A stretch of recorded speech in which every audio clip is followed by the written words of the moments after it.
Hey guys, welcome back to the channel. This is a story about what if Naruto has sharingan and rinnegan Chunin exams. Before I start, please support for more amazing content, and do consider subscribing to my channel and share this video with your friends. This is written by the Engulfing Silence, and link in description and support writer. Let's start the video. Chapter 1, Awakening. When Uzumaki Naruto had been told that he and his team would be entering the Chunin exams, a prestigious tournament-style exam that promoted a village's genin and offered a chance at promotion by his sensei, Hokage Kakashi, he had been expecting to fight strong opponents and overpower them with the sheer amount of awesome he possessed. He would beat the crap out of every team that came his way, he would kick ass, take names and get promoted. Then Sakura-chan would realize that Sasuke team was nothing more than a loser with a big clan name and fall in love with him, and soon after that the old man would name him Hokage. Yes, those were the thoughts going through the head of one Uzumaki Naruto when he had first learned he would be in the Chunin exams. What he got instead was a fight with some freaky kunoichi from Kusugakure, village hidden in the grass, who was not only ridiculously strong, but also had her disgusting tongue wrapped around his neck. "Let me go of me, you fucking hag! Let go or I'll rip that damn tongue out of your mouth and shove it up your ass!" Naruto shouted, his voice a gravely snarl that didn't sound entirely human as he kicked and struggled within the grass the Kusa kunoichi. His struggling didn't do much, however, as the woman's grip over him was quite strong, despite the appendage being used. "My, how interesting," the kunoichi said, ignoring the boy's rather crass words as she looked at Naruto's now red eyes. "When your emotions are running high and the risk of death is great, the seal must leak Kyuubi's chakra. This is a most interesting development. Unfortunately for you, Sasuke-kun is the only one I wish to test right now. So you'll have to go." The fingers of the kunoichi's left hand glowed in a light purple as she slammed them into the seal on the blonde's stomach. "Gojo Fuyin, 5-pronged seal." Naruto let out an intense roar of pain as the woman slammed her hands into his abdomen. Every muscle in his body spasmed as his body lost control of his normal functions. It felt like his finger had gotten stuck in a socket plug, or a current of lightning was racing through his veins. The soon became so intense that his eyes rolled into the back of his head, and his body slumped in the kunoichi's grasp. Now that that's over with, the kunoichi tossed Naruto away, not caring if he fell to his death. The blonde was lucky Sakura decided to do something useful for once and managed to pin him to a tree with a well-placed kunai. The Kusa kunoichi turned her attention back to Sasuke, who was still quivering in fear. "Now my dear Sasuke-kun, show me how strong you are." Birth of the new Demon King. Naruto gave a soft groan as he opened his eyes, blinking a few times as he sat up. "Great," Naruto groaned as he looked around the dank and darkened hallway. It wasn't hard to recognize where he was. If the craggy and cracked walls didn't give it away, then the knee-deep water soaking the floor would. "Looks like I'm in a sewer of some kind. How the hell did I get here?" He frowned as he looked around. This place looked nothing like the sewers of Konoha, and he had traveled those sewers many times to escape the occasional drunk who wanted revenge against the Kyuubi brat. The main difference he noticed were the pipes that were traveling along and through the walls and ceiling. They were glowing blue. He absently wondered what the hell was in those pipes to make them glow blue. His thoughts were derailed when his eyes saw that one lone pipe was red. Standing up, he began walking down the hall, following the red pipe, which was the only one that traveled down the hall. When he came out, he found himself standing in front of a gate, a very large gate, nearly 20 times his size and with fairly large steel bars. In the middle was a large piece of paper with the kanji for Fuyin, seal, on it. However, it was, surprisingly enough, not the gate that got his attention, but instead the two people that were standing near the gate. The first was a man with long whitish blonde hair that went down to his back in a strand of messy spikes. His clothes consisted of a yellow headband, a yellow obi sash, and white pants. He was not wearing any shirt, allowing Naruto to see that the man was fucking ripped. Lean hard muscles compacted on his frame, giving him a look that spoke of both immense and power and overwhelming speed. His face twisted into a smirk as he saw Naruto. The second figure was that of a young teenage girl maybe 4 years older than Naruto, kneeling before this man in a bow of submission just behind the cage. She had long red hair with streaks of gold that were highlighted in it.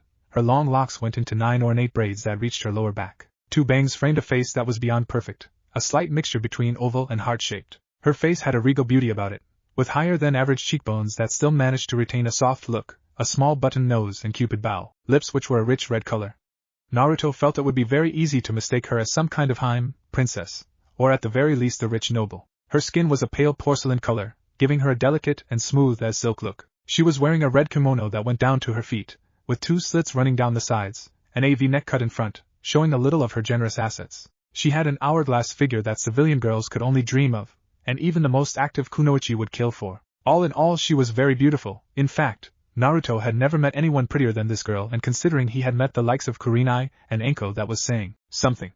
However, the most notable features on the girl were the 9 foxtails laying limply behind her. The man prodded the woman who was kneeling and turned her attention towards the blonde. Naruto saw the woman's eyes were a deep and intoxicating color of red with black slits running down the middle. He also took note of the shame that was currently written all over her face. Absently, he wondered just how he could read her face so well, but didn't dwell on the thought for long. As Naruto walked up to them, the man grinned. "I'm pleased to see you, Gaki.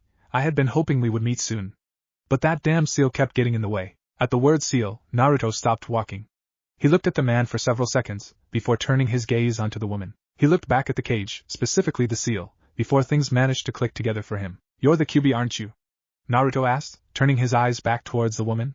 He did not know how he knew this, well, aside from the 9 tails giving her away. However, Naruto would have normally not noticed those details right away, despite how glaringly obvious they were. Yet even as he wondered over his new sense of observation, he could feel that something inside of him was different than the few moments before he had come to wherever he was. It felt like he was undergoing some odd change that was beginning to affect him. It was as if a door had opened in his mind and allowed him to think more clearly. He didn't know what it was, or why it was happening, but he was too grateful at being able to actually think in a more logical manner to care. "Hi," the woman said, her voice cracking with raw emotion. Naruto frowned at the tone of voice, even as the woman continued speaking. I am so sorry for what I have done to you, Naruto-sama." Naruto raised an eyebrow at the honorific, but did not comment on that. Instead he chose to comment on his most recent observations of her character. "You don't seem to be some kind of demon of mass destruction like I had been told." "That is because she was not quite herself when she attacked your village," Raisin interrupted, bringing Naruto's attention from the woman to him. Seeing that he now held the boy's attention, the powerfully built man continued, "She was manipulated into attacking Konoha." Naruto frowned for a moment, not quite sure what to make of this knowledge. Contrary to popular belief, he was not as stupid as he looked. Ignorant? Yes. Naive? Definitely. Slow? Maybe. But not stupid.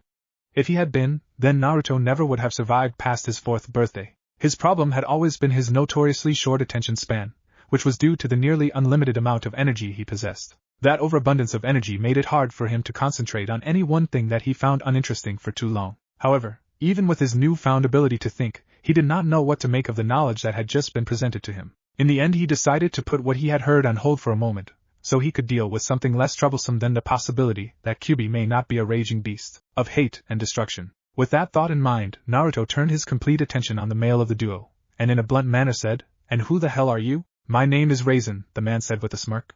He sounded amused by the blonde's blunt words, and perhaps even a little impressed. "I am one of the 3 demon kings of Makai, but more importantly, I am one of your ancestors." Naruto's eyes widened at the comment, surprise overtaking his features. "My ancestor?" This was definitely not something he had ever expected, though he had never expected to meet his tenant either. His mind went to thoughts on what Raisin meant when he said Demon King. It was definitely a title of some kind, and it was obvious from the way Kyuubi was being so subversive to the man that it meant he held a higher status than Kyuubi herself. Did that mean this man was more powerful than the supposed most powerful bijou in existence? Raisin nodded. "That's right. You are a direct descendant of me, and I suppose, in a way, my successor." "Successor?" Naruto asked, confused. "So I'm a demon?" Had he heard that before coming here, wherever he was, he would have been depressed at the knowledge that he was no longer human. Or had never been human. But even as he felt the small amount of sadness and fear creep into him, he could feel it being squashed by something else inside of him. Something that was changing him. Maybe it was a demon's pride, maybe it was just accepting the inevitable, or maybe his whole outlook on life was being fundamentally shifted to one where he looked on the world and everything in it with apathy. He couldn't say for sure. All he knew was that he didn't particularly care that he was a demon. "Well, part demon anyways," answered Raisin. "You are my heir. You see, I died around 600 years ago after I had fallen in love with a human. She was a doctor and had nursed me back to health after I had been injured. After that I promised never to eat another human again." "Wait a minute!" Naruto screamed, interrupting the man as an old part of him came to the fore. The incredibly stupid part that often put its foot in his mouth. "What do you mean you ate humans?" The thought of killing didn't bother him like it probably should have. Indeed, while Naruto had never thought about killing before, and it had even repulsed him when he had learned how closely entwined death was with being a shinobi during the mission to Nami no Kuni, the thought of killing humans now didn't bother him at all anymore. It was just another one of those changes he was likely undergoing. He didn't particularly have any feelings on whether or not humans were killed. But eating one sounded disgusting. "Stop yelling, damn it!" Raisin yelled back. "Yes, I ate humans. I could not gain sustenance from anything else. They were my source of food and strength. However, after I fell in love, I vowed not to, and in the end I died." "So how are you here then?" Naruto asked as he looked around. A frown marred his face as he just now remembered that he had no clue where he was. "And where the hell is here anyways?" "This is called a mindscape," Raisin said, a fanged smirk on his face. "More specifically, this is your mindscape." "This is my mind?" Naruto asked, receiving a nod. A disgusted look soon passed over the blonde's face. Cammy, this sucks. My mind is a dump. Yes, it is, Raisin said, snickering a bit. Naruto glared at him, but it did not seem to affect the man. However, that is not really your fault. You see, the seal that keeps Kyuubi here at bay also keeps your potential at bay. What do you mean? Asked Naruto with a quizzical expression. I doubt he meant to, but when your father sealed the Kyuubi inside of you— My father! Naruto shouted again, his eyes narrowing. You mean to tell me my father is the reason I'm hated? Didn't I tell you to shut up? Raisin yelled, unleashing his power on the blonde, making Naruto tremble and fall to his knees, gasping for breath. Yes, your father is the one who sealed Kyuubi inside of you. He did not have much choice. It was either that or allow you and your village to be burned to the ground. Now don't interrupt me again, or you will regret it. Naruto gulped and quickly nodded. This man's power was on a scale of its own. The blonde couldn't help but feel like he was in the presence of Cammy. That was how powerful the man was. He had no desire to test this Raisin's patience. He vowed to keep his mouth shut until this Raisin finished speaking. Good, Raisin said, letting up on his pressure and allowing Naruto to stand, albeit shakily. Now, as I was saying, your father, who was also my descendant, was forced to seal Kyuubi into you. However, this also locked away nearly all of your potential, since that potential is almost all demonic in origin, and the seal was designed to lock away demons. Almost? Naruto questioned. Yes, almost, Raisin said. You see, you are also of the Uzumaki clan, a clan that, like the Uchiha and Senju clans, is descended from the man you know as the Rikuta Sannin. Raisin quickly saw the blonde's blank look and sighed. He had forgotten that while Naruto may be able to think more clearly, he still didn't know anything due to his not paying attention in class. And he wasn't even sure the boys' academy would have taught about the Rikuta Sannin. Thus, he decided to explain. The Rikuta Sannin is a legend amongst the humans, and was considered to be the first shinobi. He was the creator of modern-day ninjutsu, and was considered a god amongst your people. Raisin paused, allowing that information to sink in, before he continued. But that is neither here nor there. What is important is that thanks to what that snake-summoning ninja did to you, it blocked off the affects of the seal, granting you access to your power and heritage. I see, Naruto said, going into a look of deep thought for a moment. That's why I feel so different, isn't it? Yes, Raisin said, sounding pleased that Naruto realized that fact so quickly. With your demonic heritage unlocked, your mental paradigm is shifting. I'm sure you can already feel some of the differences. You're thinking more clearly, your logical thought processes are working much more efficiently, allowing you to come to conclusions that you have never been able to before. You're more observant as well. These are all small changes in your psyche that are being affected by your demonic side being unsealed. Naruto nodded his head, before getting to something he had wanted to know since showing up in his mind. That still doesn't explain why you are here. Isn't that obvious? Raisin asked rhetorically. I was summoned here to help bring out your full potential. Naruto blinked a few times. And how are you going to do that? The rather insane-looking grin that Raisin gave him sent shivers down Naruto's spine. That should be easy. I'm going to beat the shit out of you until you get stronger. Before Naruto knew what was happening, Raisin appeared right in front of him, smashing a fist into the blonde's stomach and sending him flying. Birth of the new Demon King. Sakura did her best trying to keep an active vigil over the love of her life, one Uchiha Sasuke. However, if the bags under her eyes, the way her head kept lolling down, and her completely slouched posture was any indication, the girl was exhausted beyond all belief. She had been awake for almost 24 hours now, foregoing even short naps, since she did not know if or when an enemy would attack. Sakura knew she had to keep constantly alert, constantly vigil. Yet, even as these thoughts crossed her mind, her head once more began to nod off, eyes closing as exhaustion started setting in. Crack! It snapped back up when she heard the sound of a twig snapping. Her eyes now wider, Sakura's head swiveled around to see a squirrel running towards her. She gave a sigh of relief when she realized it was not an enemy. However, her eyes widened again when she saw where it was running. In an act of desperation, she threw a kunai at it. Luckily for the squirrel, it hit the ground right in front of it, causing the creature to squeak and run off. She let out a relieved breath as she watched the small forest critter scurry away, then turned back to watch her teammates. Once more, Sakura attempted to keep her silent vigil.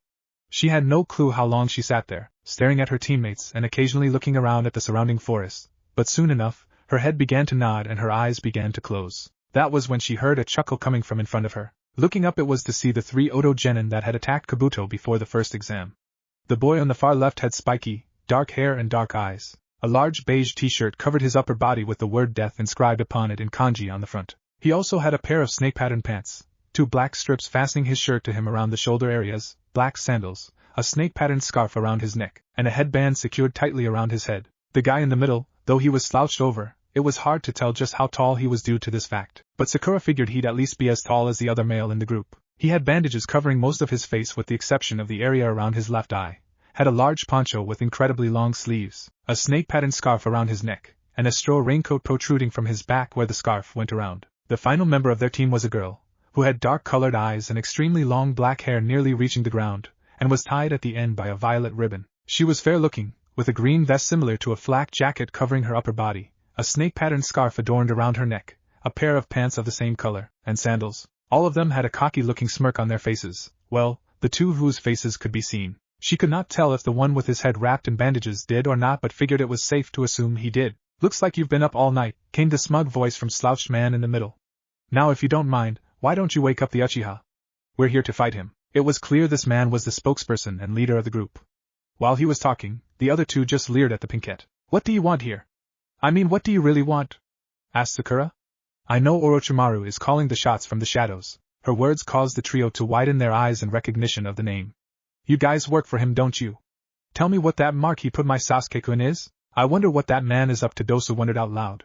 There was something going on here that he wasn't getting. Out of the three of them, he knew what the mark the girl was talking about was, having seen it on Orochimaru's elite before. Why would their leader give the brat they were supposed to kill such a powerful mark? He shook the thought off. Who was he to question Orochimaru's methods? Humph, I can't stand hearing some snot-nosed little brat talking down to me like this. "First I'll kill you, little girl, and then I'm gonna kill Sasuke." Zaku prepared to charge the girl. "Wait, Zaku!" Dosa ordered, getting his teammate to stop. The man walked forwards until he stopped at the spot where Sakura threw the kunai. Kneeling down on the grass, he ran his hand over the area. The color of this soil is the kind that shows it's recently been dug up, and this kind of grass doesn't grow in the forest of death. "It looks like you tried to set a trap for us, rather poorly I might add." Sakura paled, causing the three Oto ninja to smirk before they leapt over the ground. Before they reached the apex of their jump, Sakura smirked, using the kunai in her hand to cut a strand of ninja wire attached to the kunai embedded in the ground next to her. As the second wire was cut, a large log came flying towards the three Oto genin. While the three Oto ninja were slightly surprised at the second trap, it wasn't so surprising that they couldn't do anything to defend themselves. Dosa placed a hand with the odd metal gauntlet on the log and channeled some chakra into it. The result shocked Sakura as the log was split in two, leaving the trio's progress to her unimpeded. Her eyes widened as the three descended towards them. As her mind registered that she was going to die, a loud shout of Konoha Senpu, Leaf Hurricane, distracted her from the defeatist thought, and a green blur appeared in front of the three Oto genin, knocking each of them away with a kick. As the green blur stopped moving, Sakura managed to recognize the familiar figure. Lee. She thought, confused. She remembered how he had fought and defeated Sasuke before the first stage of the exams. Why would he help her? "Who the hell are you?" Zaku shouted as he stood up and rubbed his sore cheek. "I am Konoha's beautiful green beast, Rock Lee," proclaimed the bull-cut, spandex-wearing genin. "Lee, what are you doing here?" asked the bewildered Sakura. The boy looked back at her and grinned. "I will always appear whenever you are in danger, Sakura-san." He reached over towards his shoulder and gently grabbed the squirrel sitting on it, before setting the woodland creature on the ground. "It's all thanks to you, little guy." Sakura gave the boy a smile. She may not like him, but at least he was doing something to protect her. "Thank you, Lee." Lee gave her a thumbs up before turning to the Oto genin. "I said it once before, I'll protect you till the day I die." Dosu eyed the green-clad genin wearily. He knew better than to judge the boy because of his terrible fashion sense. That speed he had shown proved he was good. "No matter how good he is, he's no match for all three of us," Dosu thought as he began to advance towards Lee. Darting forward, Dosu uncovered the odd gauntlet he was wearing, rearing his fist back to strike at the genin. Much to his shock, said boy waited until he was halfway there before slamming his hands into the ground and pulling out a large chunk of rock and dirt. Dosu's arm hit the rocks, causing it to explode. "While I have not seen you fight, I remember seeing you use that strange gauntlet against Kabuto-san," Lee stated calmly. "Because I don't know what it does, logic dictates that I shouldn't let you hit me with it." Dosu narrowed his one good eye as he landed on the ground before rushing back towards the Konoha genin. Lee waited for his opponent to calm calmly, and when Dosu was in range struck out with a right-left combination. The right fist was blocked, but the left happened too fast for Dosu to see it until it was too late. Dosu stumbled back and was then kicked in the ribs, and went flying back a ways. Grunting, he got back up and was forced to jump out of the way when Lee sent a punch at him that was strong enough to make a crater when it hit the ground. Lee stood back up and faced Dosu, who came back at him. Dosu swung at Lee with the arm that did not have the gauntlet attached to it. Lee blocked the arm, grabbed onto his as he threw his opponent into a tree, leaving a small impression. Dosu narrowed his visible eye as he pushed himself out of the impression he was in before charging at Lee again. Realizing that straightforward tactics wouldn't work, he decided a little deception was in order. Coming in, Dosu made a feint with a high punch. When Lee moved to block him, he switched attacks and came in with a kick that caught Lee unawares. By the time Lee had recovered, Dosu was nowhere to be seen. A kick to the back of his head sent Lee stumbling forward before he felt a hand grip his leg and toss him into the air, then slam him into the ground. Lee got back to his feet and searched for Dosu. As he did, he felt a presence behind and saw Dosu coming in with his gauntlet-covered fist reared back. "I am sorry, Guy-sensei, but I must use that jutsu," thought Lee as he unwound his bandages. As Dosa got within striking range, Lee disappeared from view before appearing below him and kicking the Oto Genin in the chin, hard. As Dosa soared into the air, Lee appeared behind him, wrapping the mummified Genin in his bandages. Then Lee started to spin, slowly at first, but it gradually picked up more and more speed until the pair looked like a drill plummeting to the earth. Oh shit! Sakura shouted as he saw the speeding drill that was Lee and Dosu. There's no way Dosa can survive something like this. The spiky-haired Oto Genin began running through a quick series of hand seals, ending on the monkey seal. Take this. Omote Renj, Hidden Latsu! Yelled Lee as he released his hold on Dosu. Just as he was about to hit the ground, Zaku slammed the hands into the ground and sent a wave of air towards the spot Dosu was about to hit. A few seconds later, Dosu hit the ground head first, implanting himself into it with a little over half his body sticking up. With a few wiggles and grunts, Dosu got himself out of the ground and stood back up, no worse for wear. That actually would have killed me had Zaku not softened the ground for my fall, Dosu said as he looked at his now tired-out opponent. I am possible, Lee muttered as he fell to the ground, his muscles having torn from using his jutsu. It seems that attack you used has some serious backlash, Dosu mused as he saw Lee kneeling on the ground, panting. It matters not. I may be tired, but so are you. I can still win, Lee said, giving Dosu a confident smile. Not in that condition you can't, Dosu chuckled. And in case you haven't noticed, I'm not the only one you need to deal with. Now I'm getting rather irritated at your interference, so I'll just finish you off now. Dosu charged forward once again as he reared his arm back for another attack. Lee tried to dodge only to receive a jolt of pain for his troubles as the after effects of the jutsu kicked in. He looked up just as Dosu swung at him. Lee was lucky enough to dodge the attack, albeit barely. But before he could even think of retaliating, his vision began to get blurry and a sharp pain filled his head as his ears bleed. Lee tried to stand, but as soon as he moved he was forced onto his hands and knees as he began to throw up. You like? Asked Dosu. I call this my melody arm. With it I can amplify sound waves and use the vibrations they cause to break through your eardrum and damage the inner membrane, making you lose your semblance of balance. You won't be able to function properly for a while now. Deciding he did not want to be left out, Zaku lifted up his hands and pulled his palms up to reveal the hole he had in each hand. My specialty is the ability to control supersonic airwaves and air pressure, slicing up or blasting my opponents. To us, your jutsu are laughable. As you can see, you have no hope against us.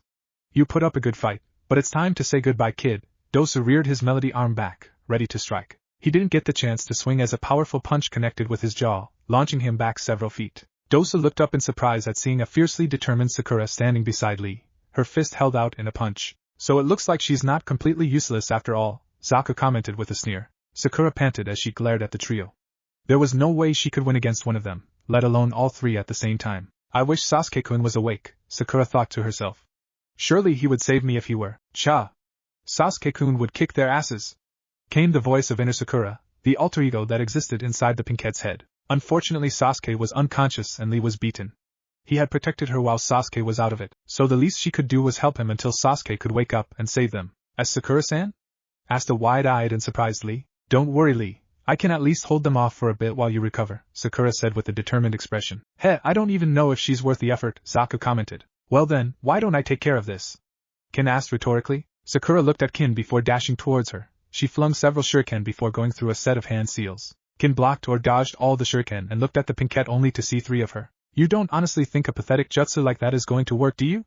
Snorted Kin as she threw several sanban at Sakura. All three Sakuras burst into smoke, with the one in the middle also being replaced with a log. Sensing a presence behind her, Kin turned to see three more Sakuras, all of them doing hand seals. Kin gave a grunt of annoyance as she tossed more sanban. Once again, the two on either end disappeared in a puff of smoke, while the middle one was replaced with a log. Kin spun around just as Sakura appeared behind her, blocking the punch the pinkette sent her before lashing out with her own fist. Sakura stumbled back, giving Kin the opportunity to knee the girl in the gut before kicking the back of her legs, forcing Sakura onto her knees. Then she grabbed Sakura by the hair, pulling on it as hard as she could, forcing Sakura to yelp in pain. Well, get a feel of this. It seems her hair is softer than mine. Kin's smirk turned into a disgusted sneer. If you have time to take such good care of your hair, you could have spent it better training. You're not even a real kunoichi, are you? Probably just a pathetic fangirl for the Uchiha boy over there.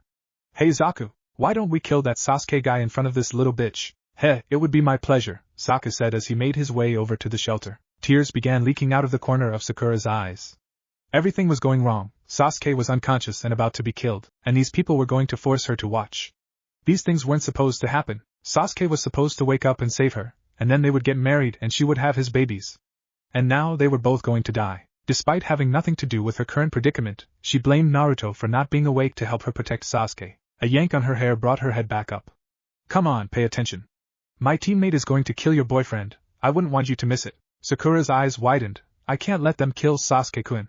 Sakura brought her kunai up, causing Kin to take notice. You don't seriously think you can get me like this, do you? Kin asked with a superior smirk.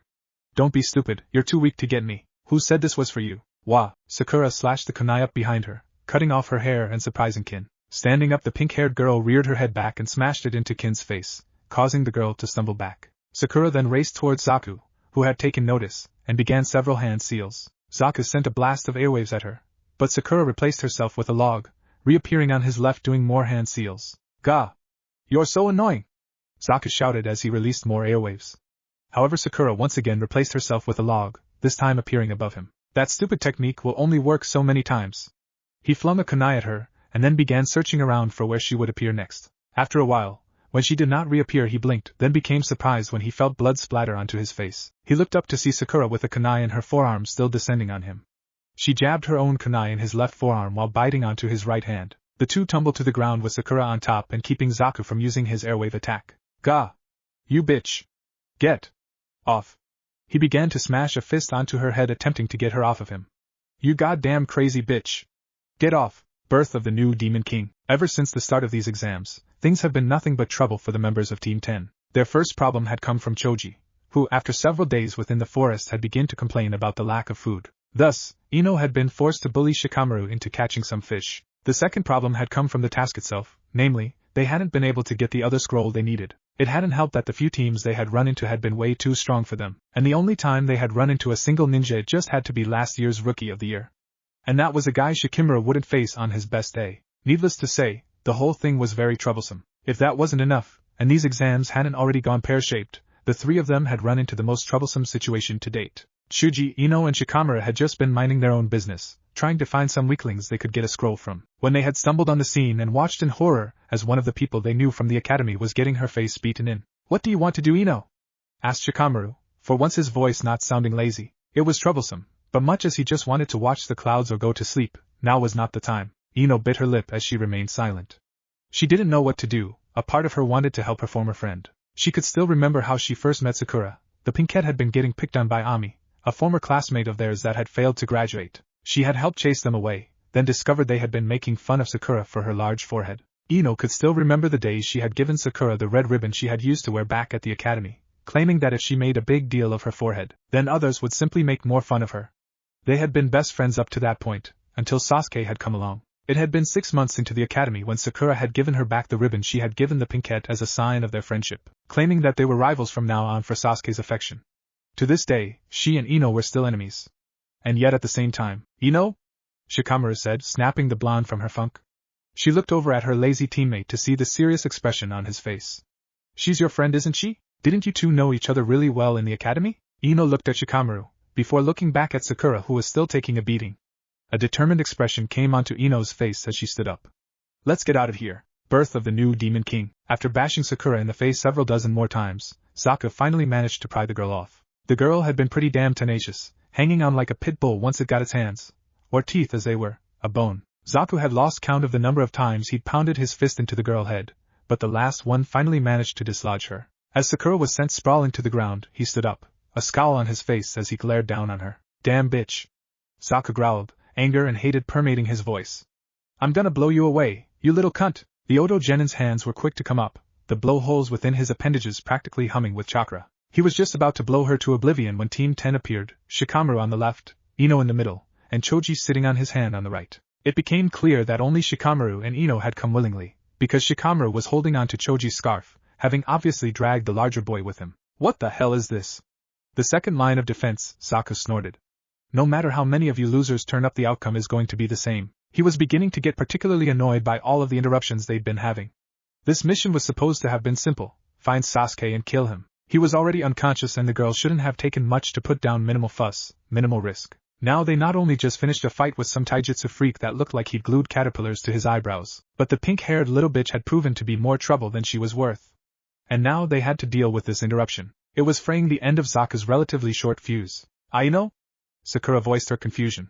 Why are you here? TCH, Ino huffed, not bothering to look at the girl as a small smirk formed on her face. Didn't I tell you before? I'm not going to let you show me up, forehead. There's no way I'm going to let you show off for Sasuke-kun and leave me behind. They just keep swarming in, they're like bugs. Dosa mumbled, his single visible eye narrowing into a glare as he looked at the three new ninja now standing in the way of their mission. These foolish Konoha ninja will be sorry they ever decided to butt into business that doesn't concern them. What the hell are you two thinking? Chuji hissed. These guys are too dangerous. Chuji knew that out of all the teams theirs was likely the weakest. While Shikamura had never outright said it, he knew enough about his lazy friend to read between the lines. All one had to do was look at the facts. They had the laziest jonin in Konoha, who preferred playing shogi to teaching. Shikamura never trained, preferring to either watch the clouds or play shogi with Asuma. He himself was always eating while watching the clouds or watching Shikamura play shogi, and Ino either only complained, fawned over Sasuke, or talked about how she would beat Sakura, which often involved Sasuke. It was made worse because each of them only knew one of their clan techniques. Shikamura was too lazy to learn anymore. Ino was too busy being a fangirl, and Chuji was always too busy eating to learn. The facts were they had nothing over this team, if what they had seen so far was any indication. He was snapped out of his thoughts when Shikamura spoke up. It's troublesome, but we have to do this. Now that Ino's shown herself, we men can't just run away. Sorry I got you two involved, Ino apologized. But we are a three-man team, we do everything together. Whatever happens, Shikamura shrugged, we'll find a way to deal with this. But I don't want to die yet, whined Chuji as he turned around and attempted to make a run for it. However, Shikamura had latched onto Chuji's scarf to keep him from leaving. Come on, Shikamura! Let go of my scarf. You can leave if you want, fatty, Zaka said, grinning darkly. Chuji stopped moving completely. All thoughts of leaving disappeared when Zaka said those words. What did he just say? I couldn't hear him too well. I said you can go back into the forest and fuck yourself. Fat ass! Zaku exclaimed. Oh no, he's done it. Shikamura muttered a quick curse of troublesome under his breath. That word is taboo for Chuji. Chuji did complete 180 turnaround as steam began to pour out of his ears. I'm not fat, you stupid piece of shit. I'm big boned. And now I'm gonna squash you. Alright. Now we're talking. Ino cheered, while Shikamura muttered a quick troublesome take it away Choji. With pleasure. Chuji put his hand into a ram seal. Baika no jutsu, double weight jutsu. Right before the eyes of everyone present, Choji's body quickly expanded to nearly 3 times his size. Too many, he looked like a giant balloon. His limbs and head were pulled into his clothing, with chakra coming out of the holes, turning him into a giant ball. Nikuden Shinsha, human boulder. Pudgy's rule. He cried out, somehow still perfectly clear despite being inside his clothes, before he began rolling towards Zaka faster than the Oto Genin expected. What the hell is this? Zaka held out his hands and sneered. It's just a rolling ball of fat ass. Zankuhua, slicing airwaves. A blast of powerful airwaves was sent towards the rolling ball that was Chuji. As the attack hit, the airwaves proceeded to slow the large ball down, but did not stop the technique in its entirety. Instead, the two attacks seemed to be in a stalemate, with the airwaves trying to stop the green ball from running Zaku over, and Choji continuing to try and press onwards, unaffected by the airwaves. Neither force seemed willing to back down, and it looked like the fight would become a battle of attrition. That all changed when Choji ascended into the air, moving out of the slipstream the airwaves created. What the dash? My airwaves were useless! Zaku shouted, his voice surprised and his eyes widening. It wasn't every day someone saw a ball of fat move like that. And I can't touch that thing or it will rip my arms off, then I'll be crushed. Seeing the predicament his teammate was in, Dosu began to run towards Zaku. Before he could get even 5 feet he found himself frozen. Out of the corner of his eyes he noticed his shadow was attached to Shikamura, who was holding up a hand seal. Kege main no jutsu, shadow possession jutsu, success. The shadow using Genin muttered, a bored yet victorious look on his face. My body, I can't move. Dosu found that even talking was requiring some effort. This must be some kind of paralysis jutsu. Chuji slammed into the ground, forcing Zaku to jump away lest he be crushed. While the Oto ninja may have gotten away clean, the landscape around where Choji slammed into the earth formed into a large crater that was several inches larger than the Akamichi himself. Shikamura put his hands on his head with the fingertips touching his head, forming an M and forcing Dosu to do the same. Dosu! What are you doing? Kin shouted as she saw Dosu moving into weird poses. Ino! Now it's just the girl we need to take care of. Shikamura shouted as he used his hands to make a pair of ears on his head, forcing Dosu to do the same. Got it, Shikamura! Ino made a triangle hand seal, aiming it at the only female Oto ninja. Take care of my body. Ninpu, Shintenshin no Jutsu, ninja art, body possession jutsu. Before Kin could do anything, the jutsu hit, and the dark-haired girl's eyes seemed to glaze over. Ino's body swayed a bit before Shikamura caught her, while Dosu made the same pose but caught no one. It's over now! The now-possessed Kin shouted as she pulled out a kunai. If you guys move an inch I'll slit this girl's throat. When I can't sense your chakra anymore I'll let her go. If you don't want it to end here I suggest you leave your scroll and get out of here. Both Dosu and Zaku just looked at her, confusing the Konoha ninja. However, when a smirk formed on Zaku's face, Ino began to get a terrible feeling in the pit of her stomach. Choji!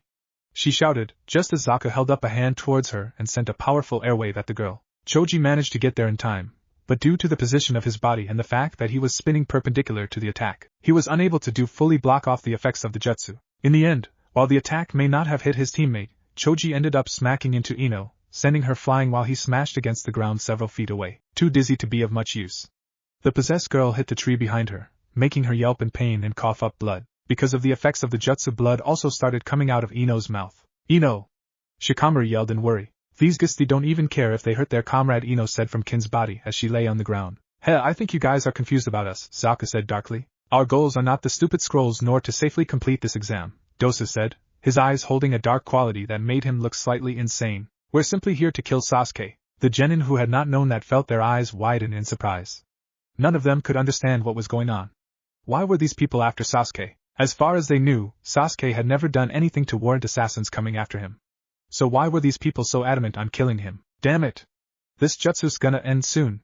Shikamaru grit his teeth in frustration at the troublesome situation he found himself in. It looks like that girl's jutsu allows her spirit to enter the body of another. Dosu smirked under his bandages. However, if her bleeding is any indication, she receives any damage done to the body she enters. That means that killing Kin will also kill that girl. Oh man, this is bad.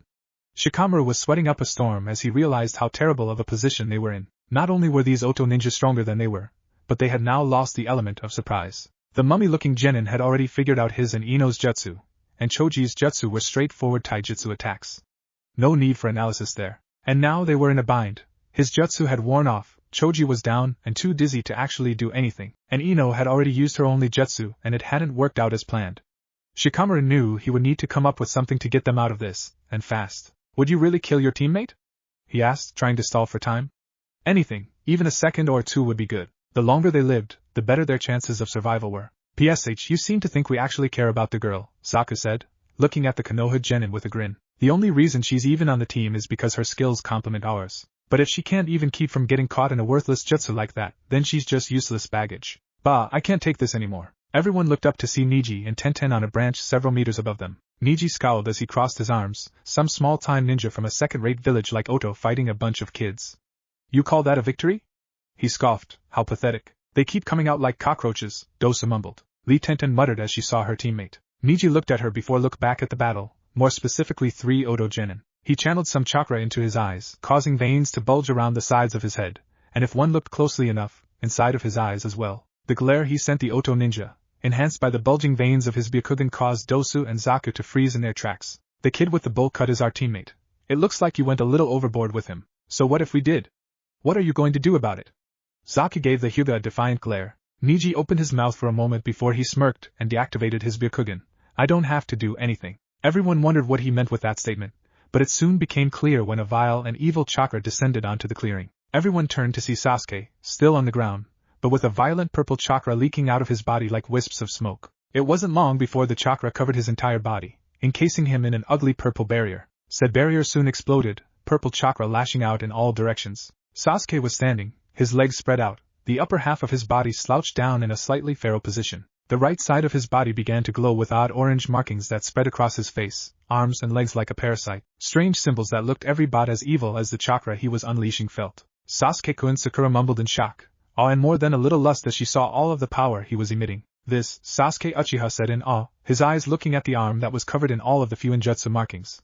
This power, this is just what I need to kill Itachi. As if just noticing for the first time that he was not alone, Sasuke's head raised and his eyes sought out all of the people around him. Everyone his gaze landed on tensed, minus Zaku, who either didn't feel the power he was emitting, or simply didn't care. A sick grin spread across Sasuke's face. How come I wasn't invited to this little party? Birth of the new Demon King. Naruto was breathing heavily as he continued defending himself from Raisin's ruthless attacks. The man was absolutely insane. It was taking all he had not to get himself killed, relying more on dodging than blocking as the man's hits hurt like hell. He had no clue how long this battle had been going on for, but he was beginning to tire. Come on! Raisin's yell resounded through the sewer as the Demon King continued kicking his blonde descendant's ass. He sent several quick, straight jabs right to Naruto's face, who managed to dodge one by tilting his head as he backpedaled, and blocked the other with his left forearm. The wince Naruto made when he blocked the attack, however, let everyone know that it still did damage, even if it didn't hit its intended destination. Don't just dodge me. Attack. Stop being so goddamn pathetic. Naruto grit his teeth as he tried to attack, moving forward, fist cocked back for a corkscrewing punch, only to get a fist smashed into his face. Naruto staggered back, and was not even given the chance to clear his head as Raisin kicked him in the gut. Naruto bent over Raisin's foot as he coughed up blood, folding like a chair when the man's foot left his stomach. "This is pathetic," Raisin sneered at the blonde. "To think I have such a weak air," Naruto snarled as he leapt up. No one called him weak. He would show this man not to mess with him. Beginning his assault again, the blonde launched a flurry of strikes that were all dodged by Raisin. However, if one were to look at the attacks as they came, then they would have noticed how each punch seemed to become faster and faster. It wasn't long before Naruto's fists were a literal blur of motion, barely visible to the human eye. Fortunately for Raisin, he was no human. The fists, while fast, were still moving in slow motion to him. He dodged each and every attack accordingly, not even needing to use his hands to block the blows as he merely tilted his head and twisted his body. Not bad, but it's still not good enough. A loud growl emanated from Naruto's throat, and once more the blonde seemed to push himself to new heights. His attacks became even faster, his movements surer, his strength went through the roof. While none of the attacks had hit Raisin, he could feel the power rolling off the fists that came his way, each attack with enough force that his long and jagged-looking hair was blown back. Raisin smirked as a light red haze began to cover Naruto's body as the blonde's assault continued. His speed began to increase even more. His fists started moving so fast that Raisin was actually forced to block rather than dodge. As more and more power began emanating from the blonde, his speed and strength reached an unprecedented level. "Excellent," Raisin said with a grin as he felt the strength of Naruto's hits, no longer able to dodge and thus relegated to blocking. They were not as powerful as his own, but the boy was still young and had not yet come fully into his demonic heritage. Given time and the proper training, Naruto could easily be just as strong, if not stronger than he was. Naruto did not reply as the red layer of energy turned black and covered his body even more, making it so that neither Raisin or Kiba could see any more than his outline. The red energy soon began to change shape, making the figure taller, more muscular. The spiky hair on the back began to grow, and his face became more angular, as all of the baby fat was burned off. Finally Raisin received a heavy hit in the face, sending him flying back. Raisin grinned as he landed on his feet and looked at the new Naruto that appeared before them when the red energy melted away. "I am pleased to see that you may be worthy of being my descendant after all. Unfortunately, my time with you is now done," Raisin said. "What do you mean?" Naruto asked. He was breathing heavily, as if he had just run a marathon. Or had a fight with the Demon King. However, he was still ready for more. "I hardly know anything about these powers, and you expect me to master them on my own?" "Not on your own," Raisin shook his head. "Kiba will be here to help you, just bind her to you, it should not be too difficult." Naruto felt an odd shiver at the man's grin. He never noticed Kiba blush at the words. "I have left her with instructions on how to help your powers grow. So farewell for now, young Naruto." Raisin began to fade out of existence, but had one more parting comment for the blonde before disappearing entirely. "Oh, and be sure to hide those eyes of yours. After all, you would not want an enemy to find out about them until you know what they can do." Naruto watched as Raisin faded away before he looked over at the girl, who had not moved from her position since his and Raisin's battle started. Naruto walked over to the young woman who stiffened upon his approach. "Come here," Naruto said, his newly awakened demonic blood making his tone more commanding. Kiba did as told, moving until she was in front of the cage, though her eyes were still on the ground. Naruto reached out, placing a hand under Kiba's chin and lifting her face so he could make eye contact. After several minutes of watching Kiba fidget under his gaze, Naruto asked the question her had been wanting to know since he had spoken with Raisin. "Raisin Ajisen said that you were not yourself when you attacked the village. What did he mean?" "I was manipulated by a man who had placed me in a genjutsu," Kiba started hesitantly. She clearly didn't want to talk about it, but this was her new lord and thus, she couldn't ignore such a clear-cut order. "It was designed to torture me over and over again until I had become nothing more than a raging beast that he could bind to his will." "You don't seem like the type to fall for a simple illusion," Naruto commented with a frown. "I had been told Kitsune were masters of illusions." "We are. The reason I fell to this man's abilities was because I—" "Yes?" Naruto asked when Kiba stopped talking. Kiba sighed as she realized it would be best to get this out of the way with. "The reason I was susceptible to that man's illusions was because of how I was attacked. The first time he brought me under his control, he had summoned me to this plane by surprise and I had no time to actually resist him. The second time he managed to control me was because at the time I had been trying to escape from your mother." My what?" asked Naruto in a whisper, as if he had not been sure he heard the fox woman correctly. "Your mother, Naruto-sama," Kiba said, looking away, clearly uncomfortable. "It's obvious you don't know, but you are not my first Jinchuriki. I have had two before you. The first was Uzumaki Mito, the wife of the Showdown Hokage who sealed me within herself during the first time I had been controlled. My second host was Uzumaki Kushina, your mother." I see. Naruto closed his eyes as he processed that information. It was hard to believe, but her words made sense. From what he had heard, the Kyuubi appeared out of nowhere, and without warning as it began attacking the unprepared village of Konoha. Most of the academy students had just accepted the knowledge without question, but Naruto had always questioned how the Kyuubi had managed to kill so many of the village's civilians. One would have thought that if the Kyuubi had been coming to Konoha, the village would have prepared, or even abandoned the village to rebuild at a later time, which meant Kyuubi had appeared without warning, and done so close enough to Konoha that she was able to attack immediately after appearing. He wasn't quite sure what to think about this new information. He wasn't even sure he wanted to think about it. Deciding it would be better to know more, he asked, "So what happened?" "Because of the rarity of Jinchuriki, this isn't common knowledge," Kyuubi began. "But there is a point when a female Jinchuriki seal weakens to the point where a bijou can escape, when she is in childbirth." Naruto's eyes snapped open at those words and Kyuubi flinched under his cold gaze. Despite the slight fear she gained from his new power that was far beyond her, she continued, "I hadn't realized that at the time. All I knew was that the seal was weakening and I wanted out. I tried to break out of the seal, but someone, your father I think, was keeping the seal from breaking. However, sometime during my struggle, the resistance on the seal stopped. The next thing I knew was coming out of the seal. I had thought I was free, but then I ran into that man. The man who used me, manipulated me and turned me into his plaything." "Who was this man?" asked Naruto. "His name is Uchiha Madara." The blonde's eyes widened and Kyuubi continued, "He is the founder of the Uchiha clan." Naruto frowned. With his new senses he could tell she wasn't lying. But wouldn't Madara be like 100-something years old? How could he possibly be alive? Even he had known of the man who helped found Konoha. He had been the second choice for Hokage when the village was founded. When he betrayed the village Hashirama, the Showdown Hokage had fought and killed him. Or so the story went. "I don't know," Kyuubi shrugged. "I don't know much about him, only that he used me twice." With everything he had learned, Naruto decided to withhold his judgment over Kyuubi until he could process it all. "I'll be leaving for now," he said at last. Looking at Kyuubi, his eyes narrowed slightly. "We will be having words when I get back. And you will explain everything you know to me." "Hi, Naruto-sama," Kyuubi stuttered when Naruto released some of his power of back up his words. Naruto nodded before disappearing from the seal. Chapter 2. A Lesson in Badassery. Birth of the New Demon King. This changes everything.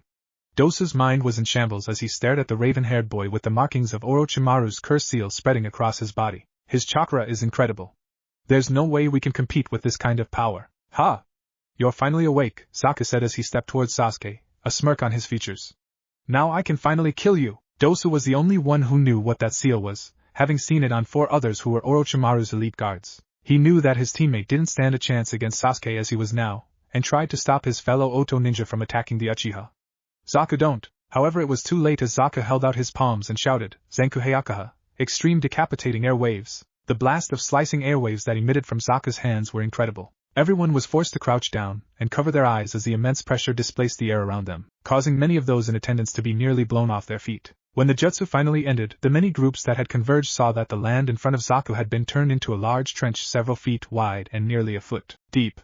It stretched out for all the way to the tree that Sasuke and Naruto had been lying under, which looked like a giant had taken a bite out of it. Naruto had been buried under the rubble, thus, no one saw his body as it was encased in a red haze. Ha! Zaku was breathing heavily as he stood there, his feet spread shoulder-width apart, slightly crouched, with his hands held out in front of him. However, despite his obvious state of exhaustion, he had a proud smirk on his face. "Hell, look at that," he said with a huff, his tone somehow managing to retain its arrogance despite his exhausted state. "Blew that little shit to pieces." "Not quite." Zaku's eyes widened as he heard the voice behind him. He tried to turn around, but wasn't given the chance to do much of anything as he was pounded in the back of the head by a fist. Hard. With a shout of pain and surprise, Zaku was sent flying. He soared through the air, right until his body hit the ground with a loud smack that rang across the clearing. His still conscious teammate yelled his name, but it was lost to the boy as he rolled across the ground like a ragdoll. His brutal tumble ended eventually, and Zaku managed to just push himself up onto his hands and knees. As he did so, his wide eyes strayed over to Sasuke, who was standing in the same spot he had hit Zaku from, Sakura standing just a few feet behind him. "Such speed!" Dosu cried out in surprise. He managed to get his teammate out of harm's way in the blink of an eye. Everyone else seemed just as surprised as Dosu was. Well, Zaku was still quivering in shock and more than a little fear, but the members of Teams 10 and 9 were staring at Sasuke in shock. Even Neji had a surprised look in his eyes. Sasuke smirked. It was the kind of look a cat had when playing with a mouse. His hands came up and soon ran through a quick gauntlet of seals, ending on the Tiger Seal, the seal for all fire jutsu. Katan, Hozenka no Jutsu, Fire Release, Phoenix Age Fire Jutsu. Sasuke sucked in a deep breath, then released it in quick bursts. Several flames erupted from his mouth and took the shape of fireballs. The volley of fiery destruction sped towards Zaku, who had finally managed to get back to his feet and regained his bravado, even if most of it was faked. "I'm not gonna let you get the best of me."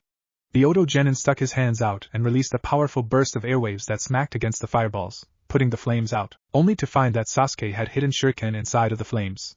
Zaku had no time to do anything other than get his arms up to cover his face as the shuriken came at him. He screamed in pain as they struck, slicing up his arms and legs. A few managed to embed themselves in his body, causing further damage. Zaku! Dosa shouted. Get down! Huh! Before Zaku could do much of anything, Sasuke was already there, sliding across the ground as if he were on ice. The last Uchiha was quick to move behind Zaku, grabbing both of the older boy's wrists, then raising his left leg. Gah! His foot stomped on Zaku's back, forcing the boy onto his knees, his arms held in a painful position behind his back. His eyes widened further, and more pain erupted from his arms as Sasuke pulled on them. While the Oto ninja could not see it, everyone else noticed the sick and twisted grin on Sasuke's face. Clearly, he was enjoying himself. You seem to be very proud of these arms of yours, Sasuke said, grinning as he toyed with the boy. He couldn't see it, but just knowing that Sasuke's eyes were wide in a mixture of shock, pain and fear caused a shiver of pleasure to go down Sasuke's spine. You must be very attached to them. Zaku just barely managed to turn his head when he felt the foot on his back begin putting more pressure on him. His eyes widened in horror. He screamed, "What are you doing? No, stop!"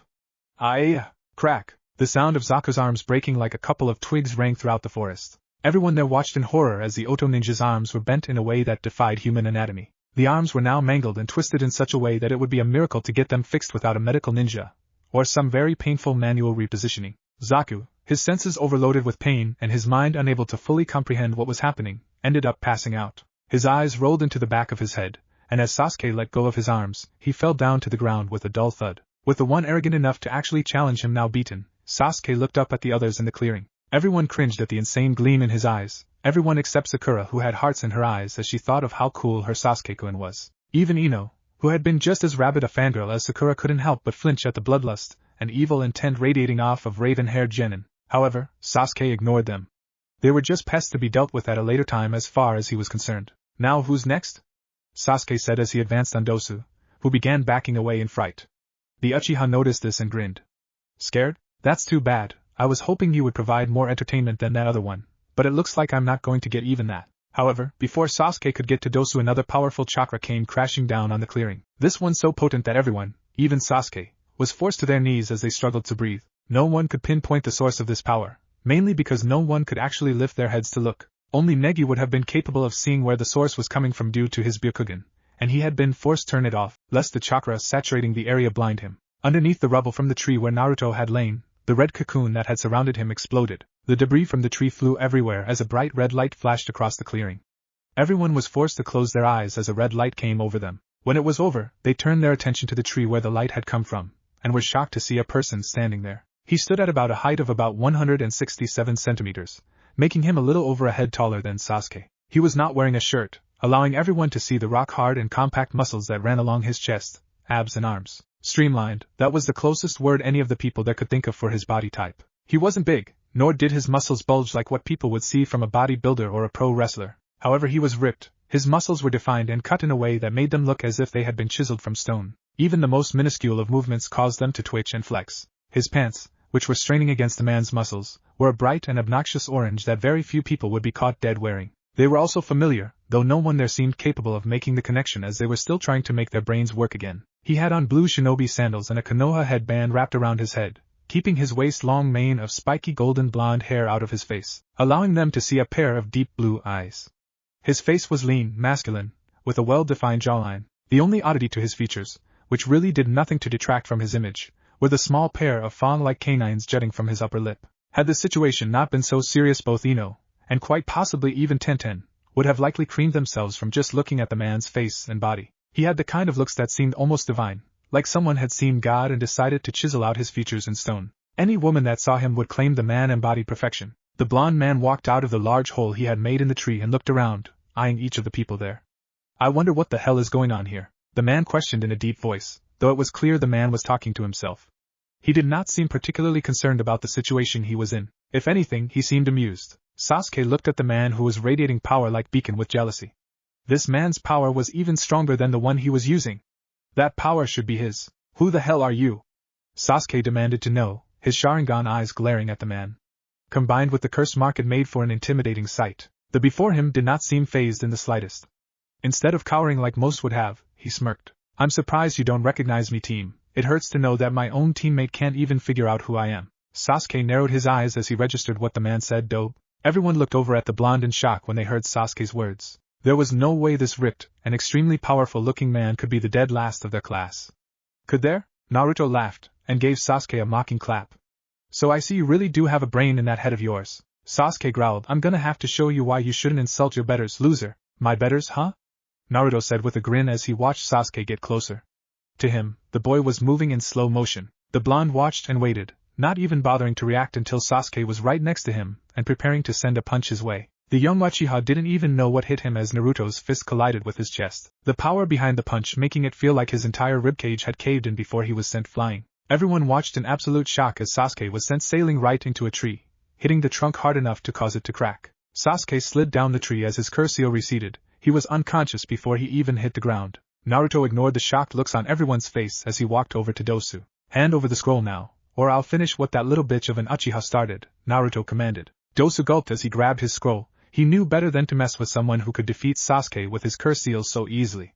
Here, will you let us go? Dosu asked as he tossed Naruto his scroll. Naruto caught the scroll and looked at it.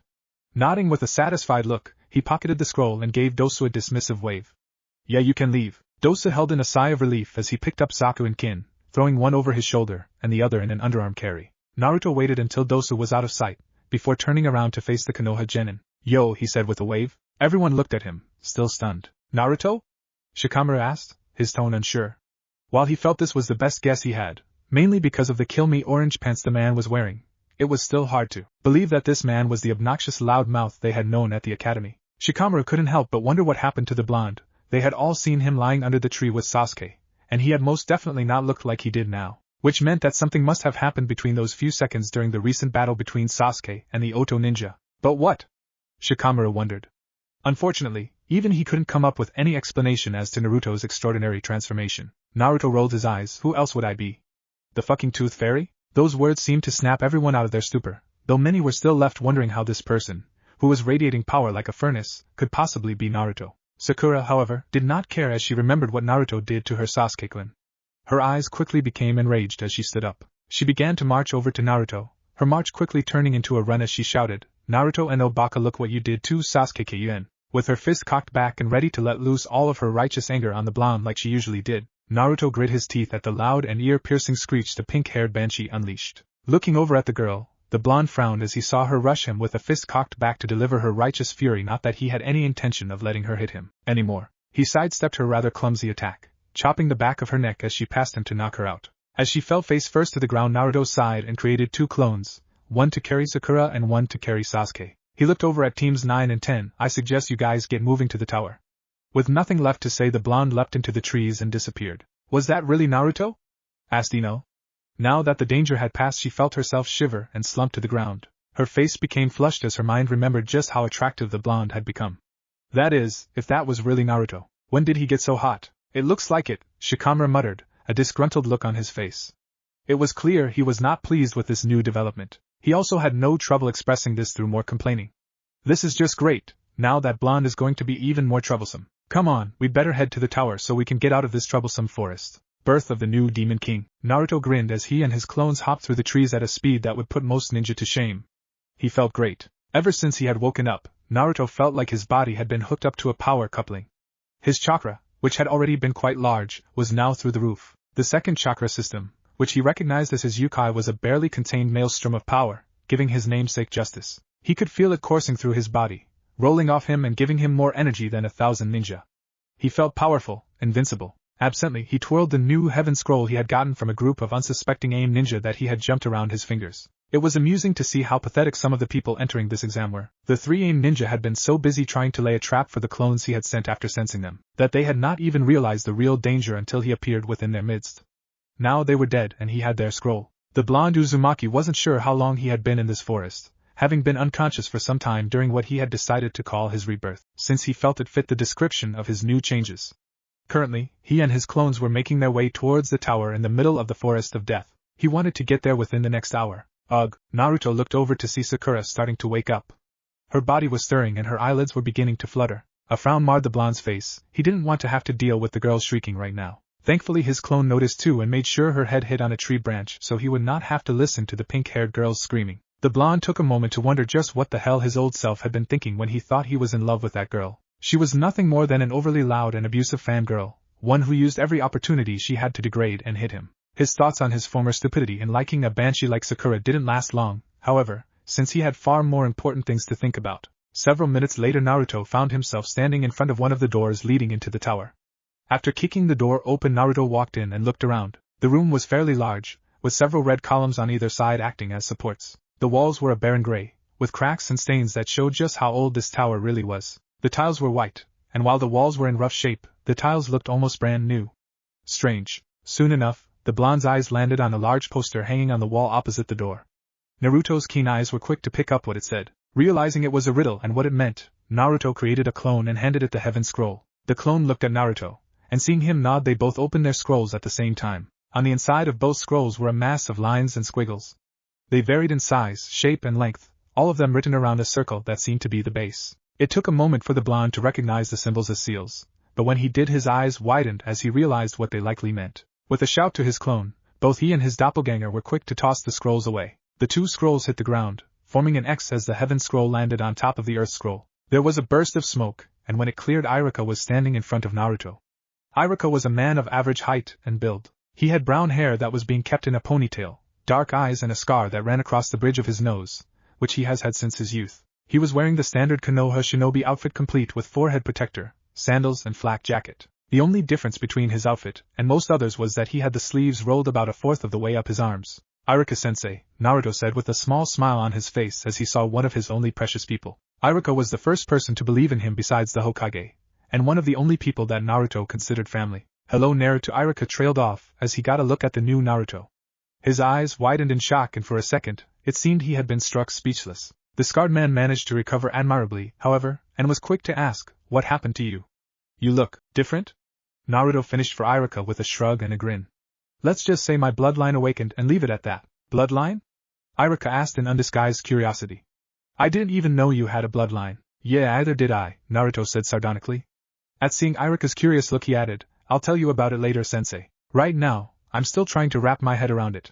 Iruka nodded. He was about to speak some more when he noticed Sasuke and Sakura knocked out on the floor a little ways away. His gaze turned curious as he looked back at Naruto.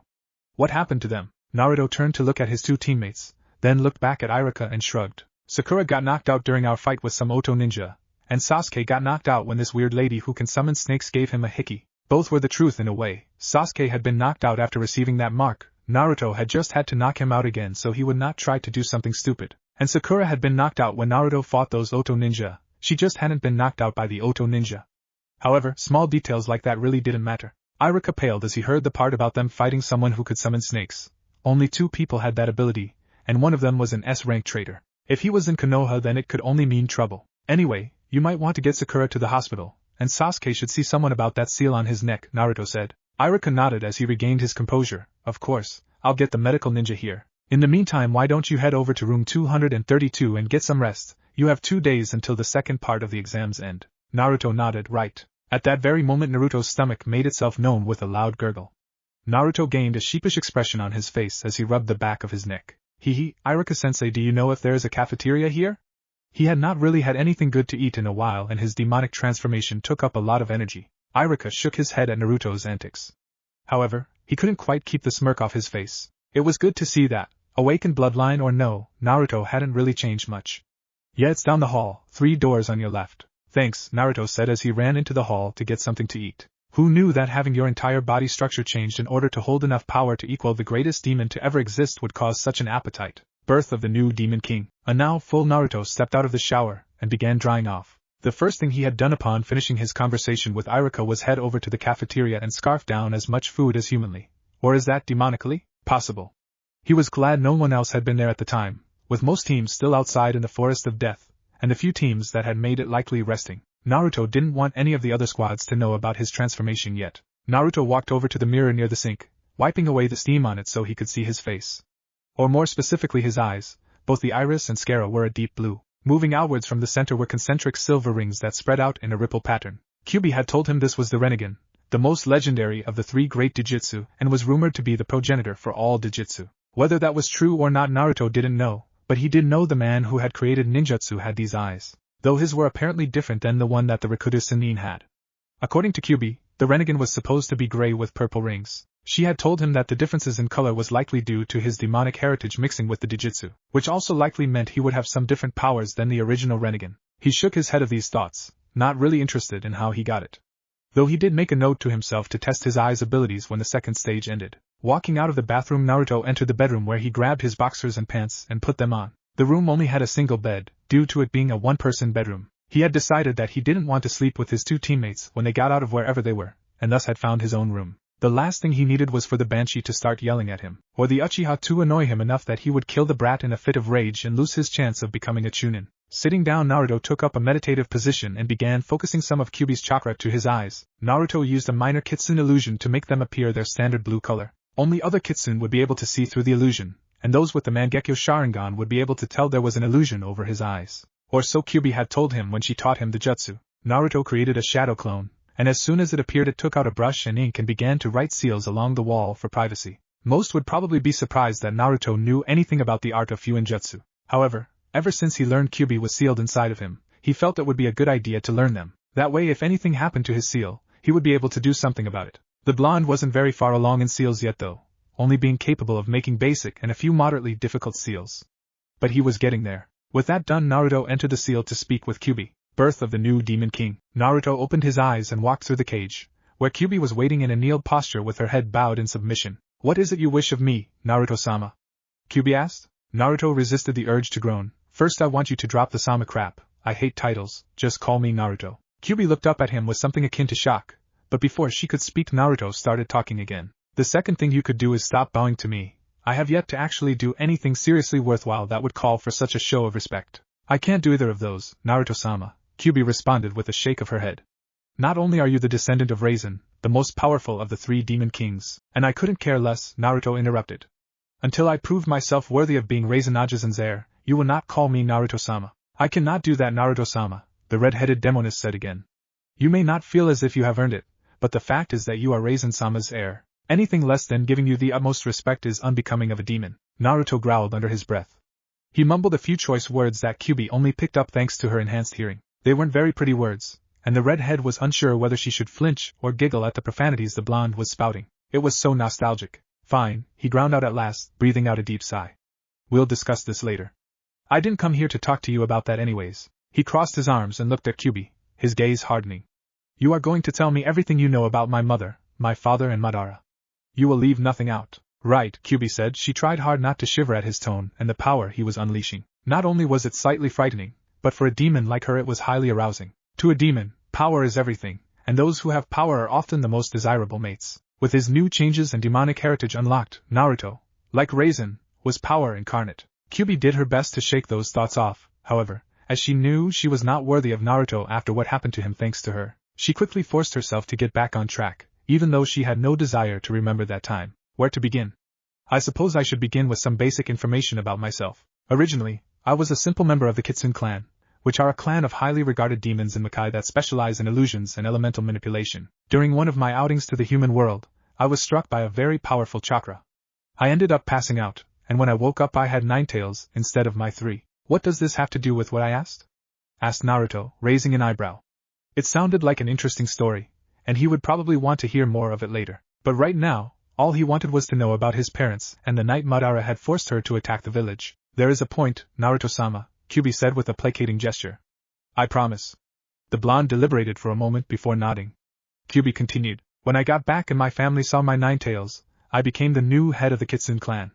You see, no one else has ever possessed 9 tails. The amount of tails a Kitsune gains is equal to the amount of power they possess, and none had ever gained more than 8. In my clan we have a legend, one that states the Kitsune to gain 9 tails shall become the ultimate power and lead our clan to prosperity.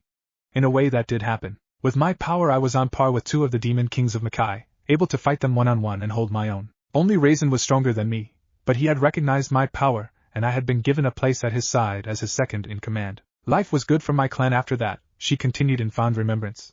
Her eyes glazed over slightly and a soft smile touched her lips. Even though Naruto was still slightly angry at her for attacking the village, manipulated or not, he couldn't help but think about just how beautiful she looked right now. Kyuubi was unaware of his thoughts, and thus continued without interruption. I held one of the most prestigious positions and my clan was highly respected by others. However, after Raisin died my clan was forced to take up the vacuum he filled. We were successful, for a while, but the power gap between Raisin and myself was vast, and it wasn't long before those seeking to gain power for themselves plotted against us. The two demon kings decided to work together, and created an army that marched on our territory. We fought, of course, we fought with everything we had. But in the end, it wasn't enough. Most, if not all of my clan was killed, and I was cast out. I ended up making my way to the human world, where I decided to live until I was able to retake the throne that I had been tasked with guarding. During that time I traveled a lot, never staying in one place for too long. Everything was more or less fine, until he came. The way Kiba spat out the word he with such vitriol let Naruto know just how much she hated Madara. It happened so fast that I barely remember what happened. He somehow placed me under his control, and then reverse summoned me to a plane where I was forced into battle against Senju Hashirama. As you know, that battle ended up with me being sealed. I was rather angry about that. Now, not only would it be impossible for me to gain enough strength to retake Raisin-sama's throne, but I was sealed in some damn Nigen. For years I tried to escape that prison. However, all my attempts ended in failure. Worse still, that woman was able to use some kind of chakra chains to keep me tied down like some kind of animal. Kyubi's breathing had become slightly ragged as she remembered how she had been treated by that woman. Oh, how she hated the looks of pity she had received. Mito hadn't even attempted to realize why she was so angry, just went on assuming she was a dangerous beast with endless hatred. It pissed her off the no end. By this point, there was an aura of red yukai leaking from the red head. Her braided hair was swinging about agitatedly, much like her 9 foxtails were also doing. Realizing she was losing control of her emotions, Kyubi closed her eyes and took several deep breaths. After a few seconds, she continued, I had hoped that I would be able to escape when she died, but it seemed they realized what would happen and decided they didn't want to lose me. I ended up being sealed inside of your mother when Mito was at the end of her life. I had almost given up hope of escaping when Madara let me loose and, well, you know the rest. Naruto nodded. Everything made sense now. From the reason he had the Kyubi sealed into him, to the reason why the Kyubi had ever been sealed in the first place. It was hard to believe. Had Kyubi told anyone else, not that she would, they likely wouldn't have believed her. But Naruto, having already met Raisin, was more or less forced to believe her words. They did, after all, coincide with what his ancestor said. I appreciate you telling me this, he said at last, shaking the lingering thoughts away so he could address the woman in front of him. While I find that a part of this is your fault, here Kyubi flinched, I find that it is impossible to place all the blame on you. When the redhead turned wide eyes on him, Naruto grinned. Most of these troubles seem to originate from that human, Uchiha Madara. Had he not come, I doubt you would have been sealed. Do not get me wrong though, while I do not blame you for my parents' death, nor do I hold any ill will, I find myself disappointed by how you let a human control you. It was a bit odd to Naruto that he was no longer thinking of himself as human. He knew he wasn't human, of course, but he had expected a harder transition with more angst and denial. Though he wasn't going to look a gift horse in the mouth. Best to just be thankful he didn't have any problems being a demon. Kyubi nodded and bowed her head. Naruto was being more merciful than she had expected, but she was thankful to him, and decided she would use this opportunity to improve her standing in the blonde's eyes and serve him as best she could. I understand, Naruto-sama. Now then, Raisin and said something about binding you to me so that you could help me reach my full potential. It was here, finally, that Naruto noticed Kyubi's blush, and despite feeling a little unsure about its meaning pressed on. So how do we do this binding thing? Well, Kyubi's blush deepened a bit. Despite having had kids of her own before gaining her 9 tails, she had never done the binding ritual. Her marriage, for lack of a better word, had been one of convenience. While the Kitsune clan had been powerful and well respected, the truth was there were very few Kitsune, numbering somewhere around 200 or 300 before they had been wiped out. Well, you have to. She mumbled something under her breath that Naruto could not catch even with his enhanced hearing. What was that? Naruto asked. You have to mark me, Kyubi said, her blush increasing in hue. Naruto's eyes fluttered a bit as his mind went through some of the pieces of information that Raisin had imprinted in his mind. It was an odd process, and it seemed that learning more about his heritage required keywords being said. Otherwise, he was sure that the information would have come to him sooner, and he would not have had to ask about the process. What he didn't know was that Raisin had done this so that the blonde's mind would not overload from gaining more information than it was prepared to handle. Given that there was thousands of years' worth of knowledge locked away in Naruto's head now, it was probably a good idea. He found what he was looking for, and soon enough, he was blushing as well. Aerodemon, Naruto muttered. He turned to look at Kyubi, who squirmed under his gaze. We don't have to do this if you don't want to, he told her. While he had accepted his demon heritage, he wasn't quite sure he was ready to accept binding someone to him like that. Kyubi shook her head. I really don't mind, Naruto-sama. Naruto raised an eyebrow. You mean to tell me you don't care if I basically mark you as my property? Kyubi looked down at the ground, gaining a sudden interest in her toes.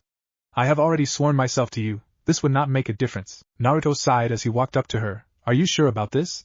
Kyubi said nothing but gave him a nod. Naruto sighed as he went through his mind about what he knew on marking. He frowned in thought as he came upon how it was applied. There were two ways to mark someone. The first was the mark of a slave, usually from a demon biting someone on their arm or calf. In many ways it reminded him of how cattle were branded when he had a D-rank mission at a farm once. The second was the mark of a life mate. This was always located on the neck and was usually done during intercourse. Naruto grinned as a thought occurred in his mind. The blonde didn't know how it came about, but he decided it was a good idea, and it would be funny to see Kyubi's reaction. Acting too quickly for Kyubi to do anything, Naruto wrapped an arm around her waist, pulled her close and sank his fangs into her neck. "Now Naruto-sama!" Kyubi squeaked in surprise.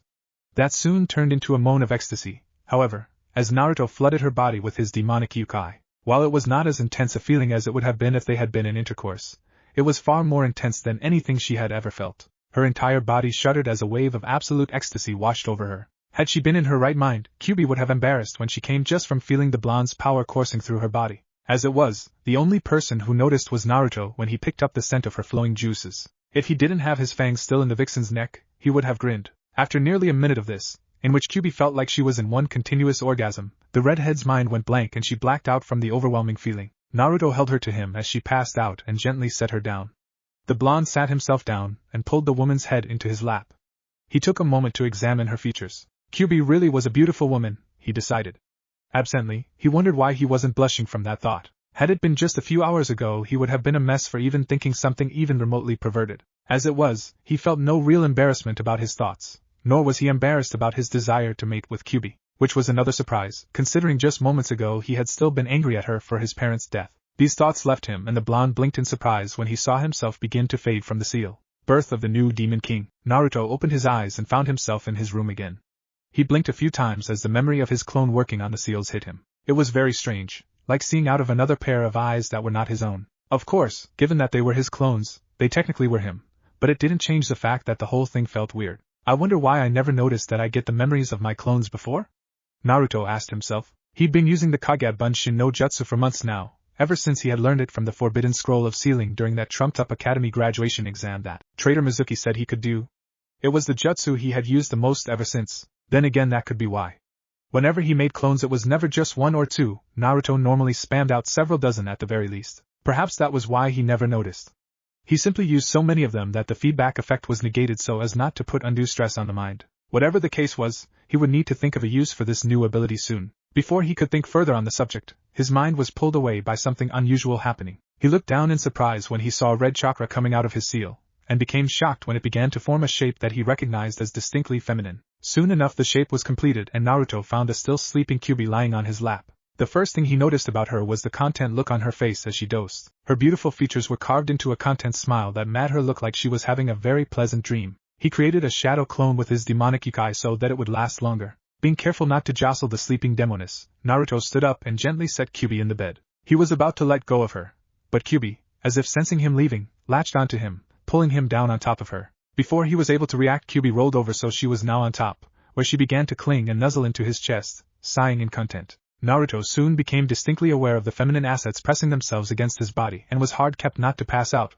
or keep Naruto Jr. from waking up. He turned to his clone and glared when it began to snicker, "Continue to laugh and I'll use the replacement jutsu on you." "You say that like it would be a bad thing," his clone said. The clone had a point, though Naruto didn't appreciate the smart-ass comment from it. "Just go. Transform yourself into a random shinobi and get some real clothes. Remember, get something that will be concealing for now." Naruto looked down at Kyubi. "Also make sure to buy some clothes for Kyubi. Her size is 98-48-96. I wonder how I knew that," he asked himself, before determining the reason was unimportant. All right, his clone said dismissively. The Naruto clone looked at him, gave his creator a cheeky grin. Have fun being an oversized plushie. Naruto did not get to say anything as his clone ran over to the window and disappeared in a burst of speed. With nothing else to do, Naruto sighed as he continued trying not to allow his lower head do his thinking. Eventually exhaustion got to him, and he fell asleep as well. Birth of the new Demon King. The next morning was rather interesting for both Naruto and Kyubi. The two had refused to look at each other all morning.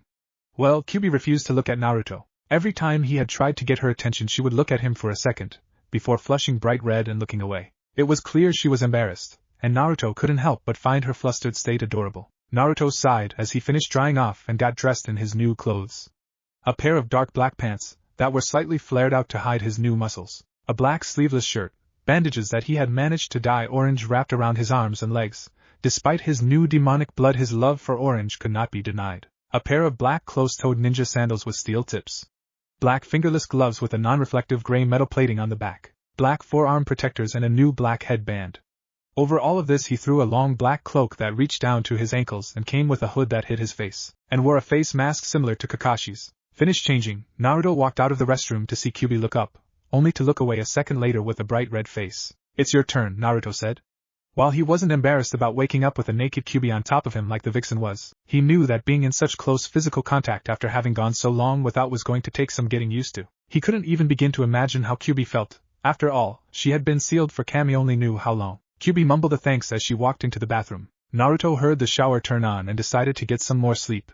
Moving over to the bed, he flopped on it and closed his eyes. Birth of the new Demon King. Kyubi sighed as she got out of the shower, feeling much more in control of herself than she had the half an hour before she had first got into the shower. It had been nice, luxuriating in the feel of the warm water stinging her back, the way the droplets had traced patterns down her skin. It had been so long since she had actually taken a shower, having been sealed inside of Naruto for nearly 13 years, Kushina for over 20 years and Mito for over 80, so she had taken this opportunity to get as much enjoyment out of the relatively simple act as possible. Truly, some people didn't know how good they had it until it was gone. Wrapping a towel around herself, the elegant beauty made her way over to the mirror and looked at her reflection. Not much had changed about her since the time she had been sealed. In fact, almost nothing had changed about her despite having been in her fox form for nearly 200 years. It was nice to see that the abuse she had suffered from the humans constantly stealing and using her power had not caused her body to suffer in any way, shape, or form, though she realized that her powers would likely be out of practice for some time to come. The only thing about her that was different,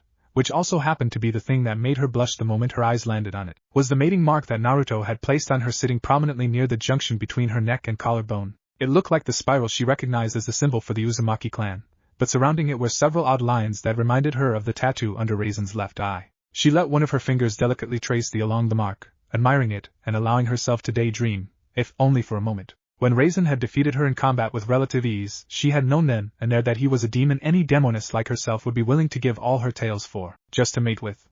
It had gotten even worse when she had become his second in command and formed what amounted to a fangirlish crush on the most powerful demon king. Despite her crush, however, nothing had ever amounted to it. Raisin had fallen in love with some filthy Ningen, and she had been forced to watch him wither and die. Now his descendant, her former host, had come into his own demonic heritage. In the short time since Naruto's rebirth, he had proven to be Raisin's descendant. While the blonde had some of his own personality quirks, such as his love for orange and ramen, he was very much Raisin's descendant. He even acted just like the man, from what she had seen. Due to the blonde's new attitude, it was no wonder she was feeling so flustered around him, and she couldn't help but think about what it would be like to truly mate with the blonde. Reality struck a second later, and Kyubi remembered her place.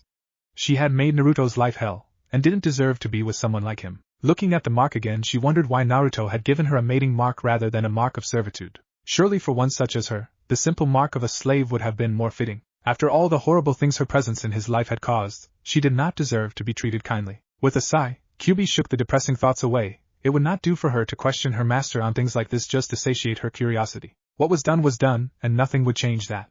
She would simply have to accept her role in Naruto's life and help him as best she could to atone for her sins. With these thoughts in mind, Kyubi moved to hang up her towel on the rack. However, as her eyes strayed the bathroom, she quickly realized that something was missing. She had left her clothes outside. Moving over to the door, she opened a small crack and looked out. Naruto was lying on the bed and looked like he was sleeping. That was good. The last thing she needed was for him to be awake and see her in such an embarrassing state. Looking around a little more, Kyubi saw the new clothes Naruto had bought her. She quickly squashed down the warm feeling that thought brought her, lying on a chair several feet from the bed that the blonde was laying on. Wanting to get her clothes quickly, Kyubi rushed into the room and grabbed the clothes she was going to wear. She had just turned around to make her way back into the restroom, only to stop when a voice spoke up behind her. "You know, if I didn't know any better, I'd say you have an exhibitionist streak." Kyubi turned and blushed heavily as she saw Naruto, wide awake, and with a cat that ate the canary look on his face. Naruto's grin increased as he spotted the blush. "Or is it that you just wanted to give me a good show?" Kyubi let out an eep as she raced into the restroom, completely embarrassed at her master having seen her in her nude state. While it was true that her body belonged to him, she had only ever been seen nude by one person, and after she had done her duty for the clan and had a kit, they never even saw each other afterwards. Naruto chuckled a bit. It was so amusing seeing the woman, who just so happened to be the strongest Biju in existence, blushing like a little schoolgirl. However, as soon as the thought came and went, confusion took its place. Why had he just done that? It didn't make sense. He had never flirted or teased a girl before, ever. The closest he had gotten to flirting would be how he would loudly ask Sakura out on a date when he had still been an attention-seeking idiot. It was almost like he had another person inside of his mind creating all of these thoughts and desires, telling him to do things like tease Kiba when she had come out of the restroom and telling him to mate with her to make the mark on her complete. What he didn't know was that due to his demonic heritage and the power he now had flowing through him, as well as his potential being unlocked, his mind was beginning to reform into what it would have been had the Hakfuin, 8 trigram sealing style, not sealed up his demonic properties. This gave him an enhanced IQ, along with a libido that would put any human or demon to shame. His little teasing episode a few seconds ago had been nothing more than instincts talking. He decided then and there not to worry. Whatever was happening did not seem bad. He had learned long ago not to look a gift horse in the mouth, and this certainly seemed like a gift. After all, who else can say they can make the Kiba blush? He thought with a chuckle. He was shaken from his thoughts when the restroom door opened. Looking up he saw a still red-in-the-face Kiba, only now she was clothed, much to his disappointment. She was wearing the red kimono he had gotten her, which was similar to the one she had in his mindscape except there was no V-cut to show her cleavage. That was a bit disappointing, but he kept that thought to himself. Naruto smiled at her, as he let his eyes wander over her body, feeling a smirk come to his lips as he felt her embarrassment increase further. He could almost scent her embarrassment pouring off her in waves. Or were those pheromones? You look good in that, Naruto complimented honestly. Kiba looked away as she desperately tried to get rid of the increasing redness on her face. It didn't work, obvious from the way Naruto chuckled at her, but there wasn't much she could do. Thank you, she stuttered, inwardly cursing how weak and flustered she sounded. Why is it that I can't seem to stop from blushing around him? She wondered. In all her 1,000 years of life she had been proclaimed as one of the most beautiful women in the demon world, even by those who were not of Kitsun descent. Men had doted on her hand and foot in the hopes of getting her in bed with them. She had turned down every single one. In fact, had it not been for her father, she would have never gotten married. Yet this boy, who, despite being the next heir to one of the 3 thrones of Makai and the descendant of the strongest demon to ever grace the earth, was still only a boy nearly 988 years her junior, somehow made her heart flutter several thousand miles per second. It shouldn't have been possible. Kiba, Naruto said, getting the young-looking woman's attention. He gestured for her to sit next to him, lightly patting the spot beside him on the bed. Kiba hesitated for a moment, before doing as asked. Despite her embarrassment, the beautiful redhead managed to retain her natural grace, somehow making the act of sitting down look like an art form. For a while the two were silent. Naruto just watched her for a moment before deciding to speak. The first thing I need to ask, is there some way you can hide your presence? If people saw me with a girl they had never met before it would get pretty suspicious, he explained as he saw her quizzical look. Kiba nodded. Yes, if you want I can use a Kitsun illusion to become invisible. Only those who hold a Jujutsu would be able to see through it, however. Even they would not be able to see me, just the energy I was emitting. Naruto thought about that for a moment before he shook his head. That would not work. Both my teammate and my sensei possess the sharingan, so they would get suspicious if they saw a mass of energy following me. I can also transform into my full Christian form and act similar to that dog that follows the cocky boy who reminds me of you, Kiba suggested. Hey! Naruto said in an indignant voice. I'm not that bad. Kiba grinned, pleased that she could get him back for his teasing this morning. Maybe not as bad anymore, but you were definitely a loudmouth until recently. Naruto grimaced. Yeah, well, a stupid Jinchuriki is a Jinchuriki that isn't perceived as a threat and gets beaten far less. Kiba winced at that, knowing that was the true reason he had always acted as he had. Naruto sighed when he noticed her crestfallen expression. He placed an arm around her shoulder in a half-embrace. Don't worry about, I already said it's not your fault. Kiba smiled, not resisting the blonde's pull as she laid her head on his shoulder. She knew Naruto was likely to embarrass her by bringing this up sometime along the line, but for the moment his presence was comforting. We should probably get going, Naruto said after a moment's silence. Kiba lifted her head and looked at him. Get going where? Naruto gave her a grin. Well, Sakura and Sasuke are likely to be awake by now. They'll probably come looking for me at some point. And I don't know about you, but I have no desire to be anywhere near them right now. Naruto stood up. So I'm going to find some place to train until the second stage ends. Or at least some place those two won't think to look until the next stage of the exam. Kiba gave a nod of understanding as she was engulfed in a red light. When the light died down, Kiba had turned into a small fox kit. The demoness hopped on Naruto's shoulder. She wrapped herself around Naruto's neck like a scarf as the blonde put up his hood. Naruto left the room to find a place to go train, hoping Kiba could help him better understand his powers before the second stage ended. Birth of the new Demon King. Naruto resisted a sigh as he ignored the stares he was receiving. Most of the people there were probably wondering who he was, or why he had changed so much. He knew that most people had heard about what had happened in the Forest of Death from Ino, who had always been the biggest gossip queen in the academy, so he could not blame people for staring at him.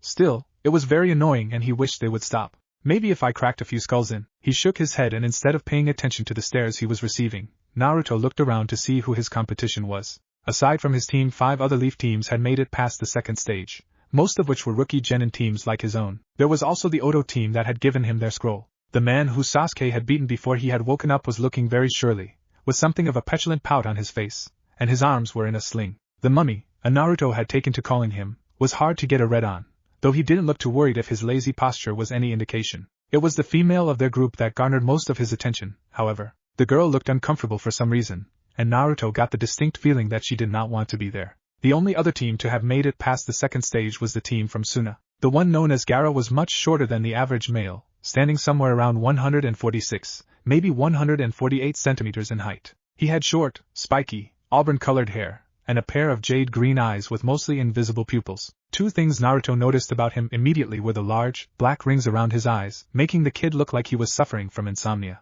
and the red kanji for love on his forehead where his forelocks were parted in order for the symbols to be displayed. He looked agitated, and Naruto could practically taste the bloodlust rolling off of him. However, very little of Naruto's attention was actually focused on the redhead. No, his mind was more focused on the sandy-haired blonde that was his female teammate and sister, and the Oto Kunoichi. While neither could compare to Kyubi, they were both rather beautiful, and they were still young, so their bodies were only just filling out. He looked over to his left and saw the female weapon user of Team 10, who was also very attractive in her own right. Naruto frowned as he felt his urges welling up. It didn't help that both Kurenai and Anko were there as well. Fortunately, he managed to bring them back to heel with a few deep breaths. He was going to have to work on keeping his body under control, or he was liable to do something he'd regret later. Sighing, the blonde tried to focus on the area around him.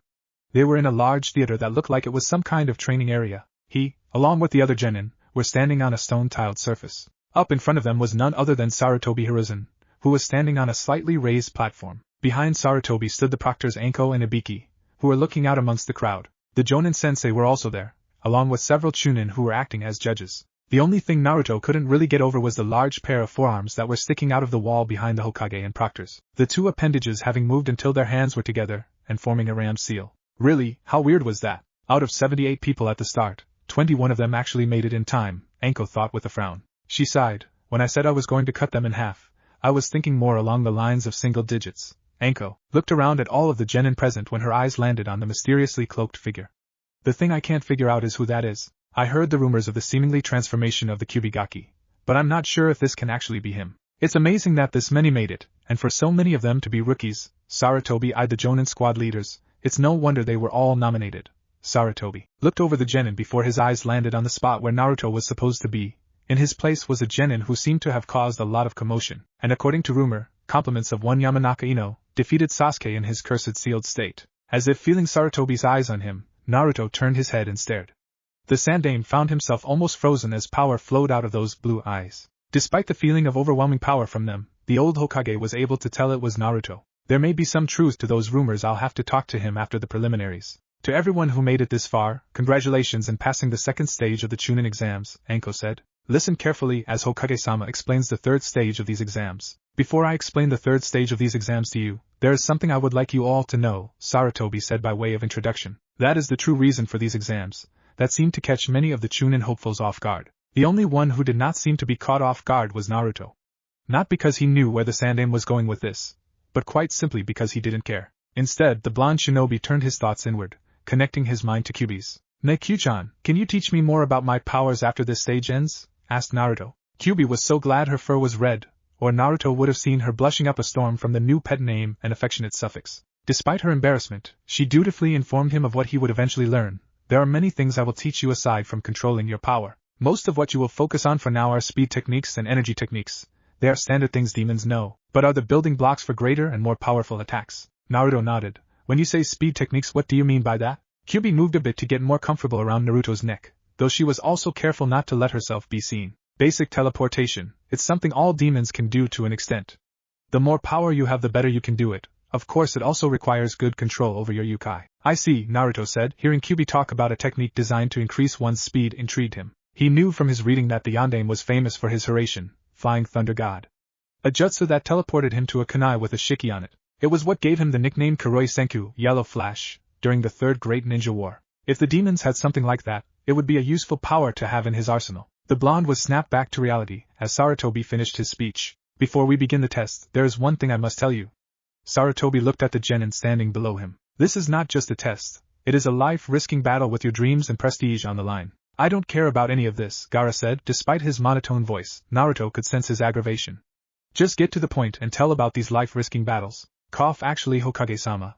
As the referee, please allow me to explain the match, said a Jonin who appeared crouching before the Sandaime. Very well then, Sarutobi said with a nod, taking a step back. The man turned around and Naruto gained an incredulous look at his sickly appearance.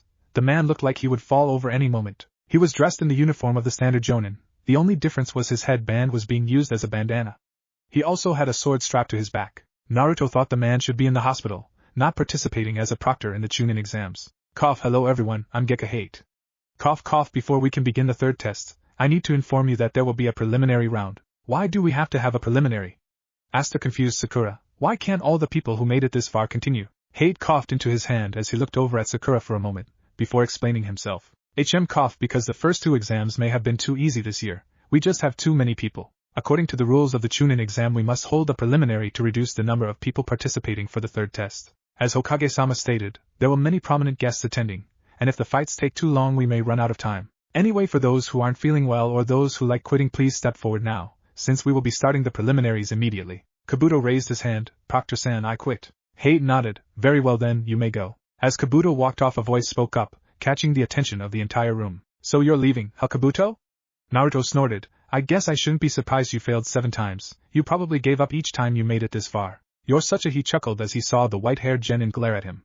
With his enhanced senses, Naruto could easily smell the scent of snakes wafting off of him. They reminded him of that woman in the Forest of Death, who after thinking about it realized that it could not have been woman at all, given that the person could summon snakes.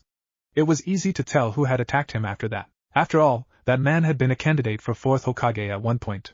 And if there was anything Naruto knew about, it was anything and everything Hokage. Kabuto grit his teeth as the cloaked blonde insulted him, but calmed himself. After all, it would not be a good idea if he showed his true skill, or give the Hokage reason to believe he was a spy. As Kabuto calmly walked towards the arena door, he smirked.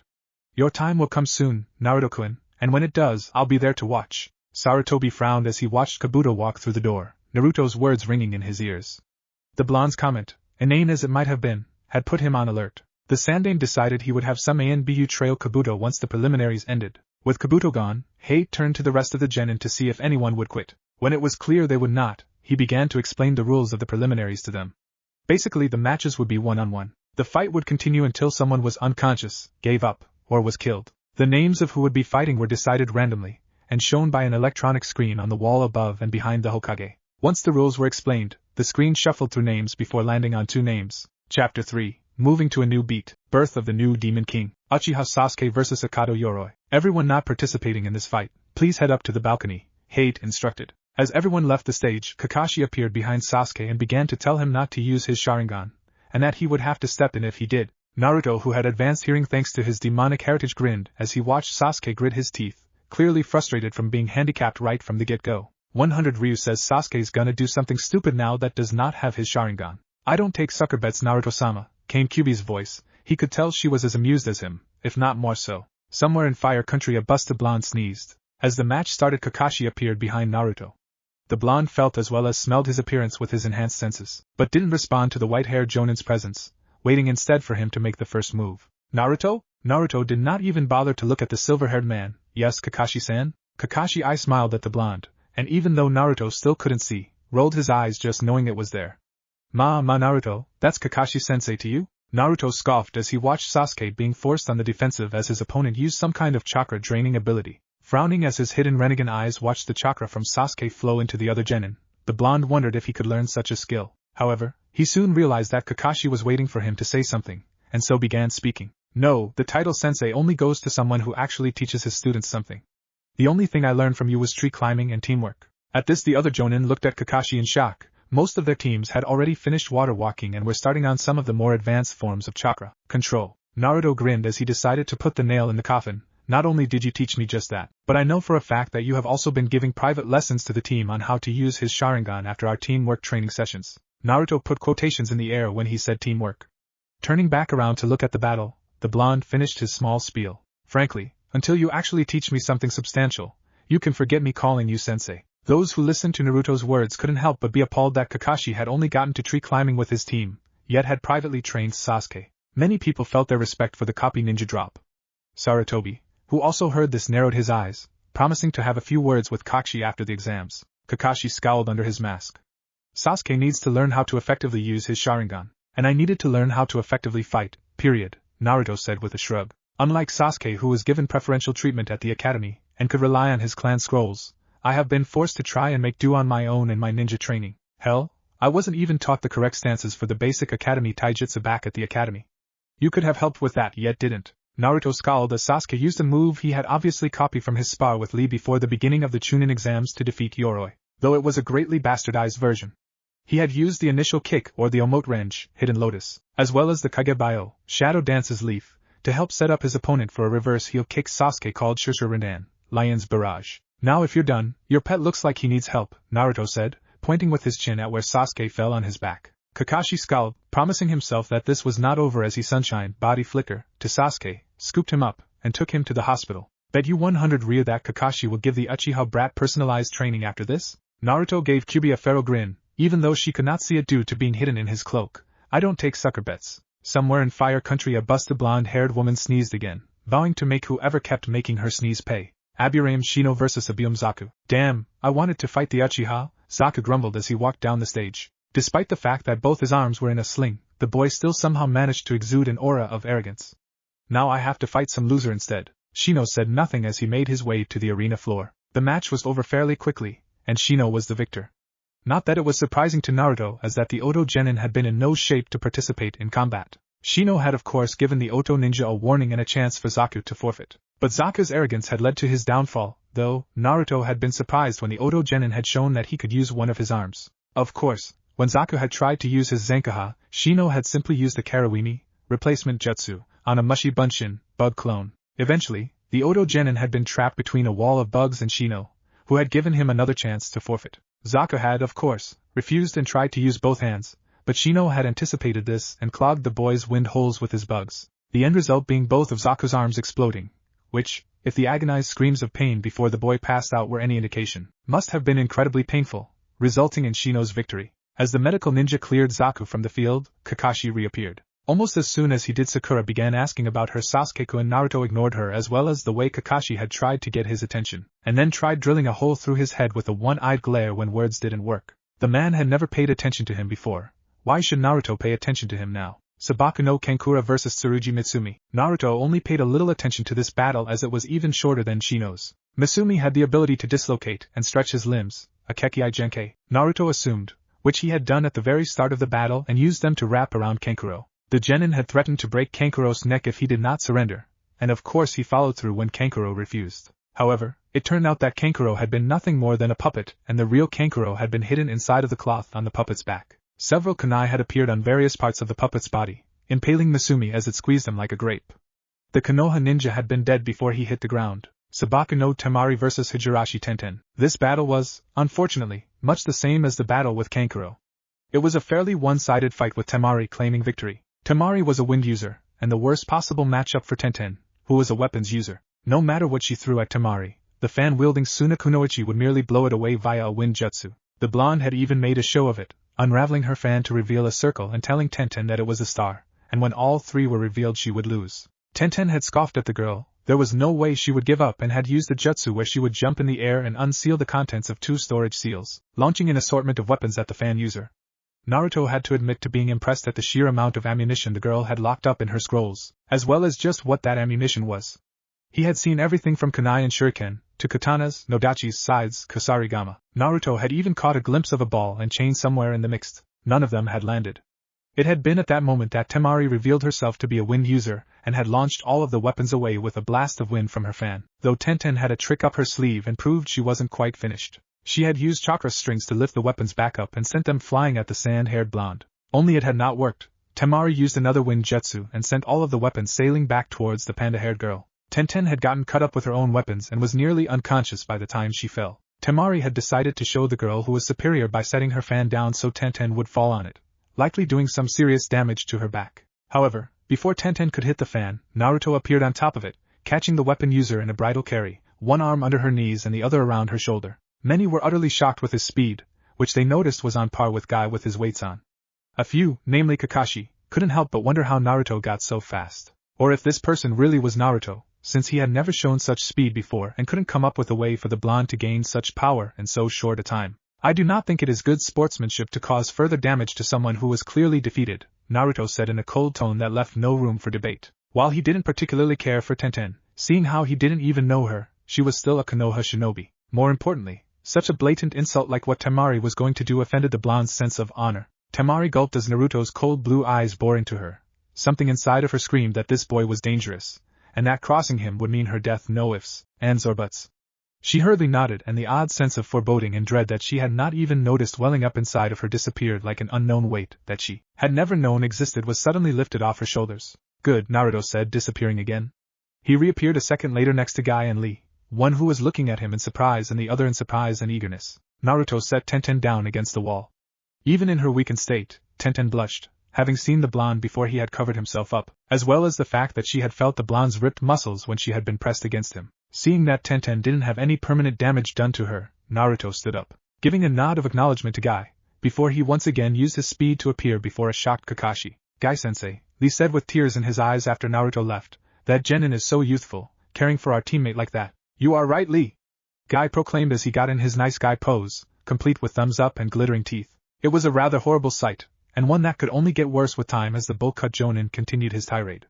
His flames of youth burn brighter than 1,000 suns. I will strive to be just like Cloak-san and fan my own flames of youth, Lee shouted, bringing a fist up to his face, tears of joy and something undefined that managed to freak everyone around the boy streaming out of his bug-like eyes. And if I cannot do that, I shall run 200 laps around Konoha on my pinkies. Attaboy, Lee, Guy shouted, and I will help stroke your flames of youth. If you cannot do that, I will climb the Hokage monument using nothing but my teeth. The geyser of tears running down Lee's eyes soon became a veritable waterfall as he stared at his sensei. Oh, Guy-sensei, Lee, Guy-sensei, Lee, Guy-sensei, Lee. Soon enough, the two bull-cut shinobi began to hug, a sunset backdrop of a beach complete with crashing waves appearing behind them as they did. The scene itself would have actually been quite beautiful, with the sunset painting the sky in a brilliant blaze of red and orange. Several sparse clouds were also lit up, their colors lighter than the sky, thin will-o-wisps that enhanced the already beautiful scene. That, combined with the waves of water that crashed against the rock and managed to catch the reflected light of the sun, created a scene of such marvelous and enchanting beauty that few could believe it was a genjutsu. However, that beauty was completely ruined by the two hugging in its midst. Many people screamed in terror as they felt their eyes begin to burn. Kurenai tried dispelling it, placing her hands in the release seal and trying to overpower it with her chakra, only to be shocked when it did not work. Why won't it dispel? She had never had a problem dispelling genjutsu before. Hell, she was renowned for her genjutsu, second only to Itachi, who had the benefit of his sharingan eyes. Fortunately, before anyone could go into shock, or commit seppuku to spare themselves from the horror of being overexposed to the creepy sunset genjutsu and two-man hugging clones, the two were forced apart when a large blast of black energy was launched at them. Everyone turned and stared wide-eyed at Naruto, whose index finger was still smoking from the energy attack, glared at the pair with barely concealed rage. I have absolutely no problems with you guys doing that on your own time, but if I am present, I suggest you cease such a disturbing ritual, lest I make sure this next shot doesn't miss. As if to prove his point, a black ball of energy appeared on the tip of his finger. Do I make myself clear? Naruto shouted in a tone that basically said obey me or die, receiving two fearful nods from the self-proclaimed green beasts of Konoha. Naruto smirked under his mask as the energy dissipated. It was then he noticed everyone staring at him. What the hell are you people looking at? Naruto said. Everyone hurriedly looked away. Naruto smirked and nodded in satisfaction. What was that power? Wondered Sarutobi, along with nearly everyone else in the room. That was not Kyuubi's chakra. If anything, it felt stronger, which shouldn't have been possible. I'm really going to have to speak with him after this. I wonder what that attack was. Kakashi asked himself. Maybe I can get him to teach it to Sasuke. Mom was right, Sakura said to herself. Naruto Baka is a monster. Uzumaki Naruto, Gaara thought. Why is mother afraid of you? Most thoughts that everyone else had were of a similar nature, though they varied from person to person. Naruto was more or less oblivious to these thoughts as he stared at the screen, waiting for the next match to begin. Yamanaka Ino vs Haruno Sakura. This was the most disappointing battle that Naruto had seen. The two girls had only used a mixture of basic academy jutsu and strategy that Irika had taught them. Even worse, half of their time was spent talking about how they would win the heart of their Sasuke-kun. Surprisingly enough, the battle ended in Ino's victory, after she had managed to trap Sakura with her shintention and force the girl to give up. It was a disappointed Sakura and an ecstatic Ino that walked up to join everyone else. Man Kakashi, your student's battle was pathetic, Asuma muttered as he took a drag of his exaggerate. Didn't you teach that girl anything? Even though Ino trained less than everyone else on his squad, which was saying something considering he had a slacker and a boy who cared more about eating than training, he had still taught her some things. Kakashi scowled behind his mask, but didn't bother to reply as the next match started. Tsuchikin vs Nara Shikamaru. Ah man, what a drag, Shikamaru groaned as he made his way downstairs, Why do I have to face a woman? So you think that this is gonna be easy because I'm a woman? Kin questioned in an angry tone, already standing in the arena. Despite Shikamaru being some distance away, it was clear she had heard him perfectly. I didn't say that, troublesome woman, Shikamaru muttered in a lazy tone, making it obvious that he did not want to be there. At first Naruto did not pay much attention to the match. He had not thought there would be much to it. However, as the match continued, the blonde shinobi became more engrossed in it as he saw that Shikamaru, despite not being very strong, was an excellent strategist. The shadow-using genin played a defensive role mostly, allowing Kin to show off and explain her technique with such meticulous detail that made the blonde roll his eyes. Why the hell someone would actually let someone know how an attack works was beyond him. Weren't ninjas supposed to be sneaky? Kin had launched several Senbon at Shikamaru for most of the match. Somewhere along the line she had launched 2 Senbon with bells attached to them, and used chakra strings so she could use their special ability. The bells had cast a genjutsu on Shikamaru, making him see more than one Kin. However, Kin had forgotten something crucial after that. The shadow under the wires had been far too large for wires that were so as thin as the ones she was using. Had she noticed, she may have realized that Shikamaru had used his shadow possession jutsu in order to capture her. After that all it took for the shadow user to win was a bluff and some shuriken, playing a game of chicken as he flipped back and she did the same, hitting her head against the wall. Uzumaki Naruto vs Inuzuka Kiba. Alright. Kiba shouted in joy. It looks like we're getting the easy battle, Akamaru. Akamaru merely whimpered as Kiba jumped off the stands. While the boy had obviously not been paying attention to the past few minutes, or had and just disregarded how fast Naruto had been and the ball of energy he unleashed. It was obvious that Akamaru was not as blind as his master, and had no desire to fight. Naruto held in his smirk as he thought of the beatdown he would heap upon the arrogant dog-using ninja and walked down the stairs at a sedate pace. Trying to prolong your defeat, dead last? Kiba asked with a smirk as Naruto made his way to the opposite end of the stage, his posture lazy. Hardly, Naruto said with a chuckle. I merely wanted to savor this moment, and allow you some time to pray before I kick your ass. Ha! You think you can beat me? Kiba mocked. No wonder you're the dead last of class, to think you actually believe you can win against me. Naruto shrugged. Your friend doesn't seem to think it so off. Naruto pointed over to Akamaru who was still whimpering up in the stands. Kiba growled, Akamaru, get down here. Akamaru just barked and shook his head, not wanting to get near the cloaked boy radiating power. The mere presence of the cloaked blonde screamed alpha. Looks like Akamaru's the smart one, Naruto said, his tone laced with amusement. Grr. Shut up. I don't need Akamaru to beat a dobe like you. Kiba shouted. All I need is one hit. Oh? Naruto mocked. Well then, come on mutt, show me what you've got. Just don't go crying when I end up taking you to the pound. You asked for it, Kiba said as he ran towards Naruto.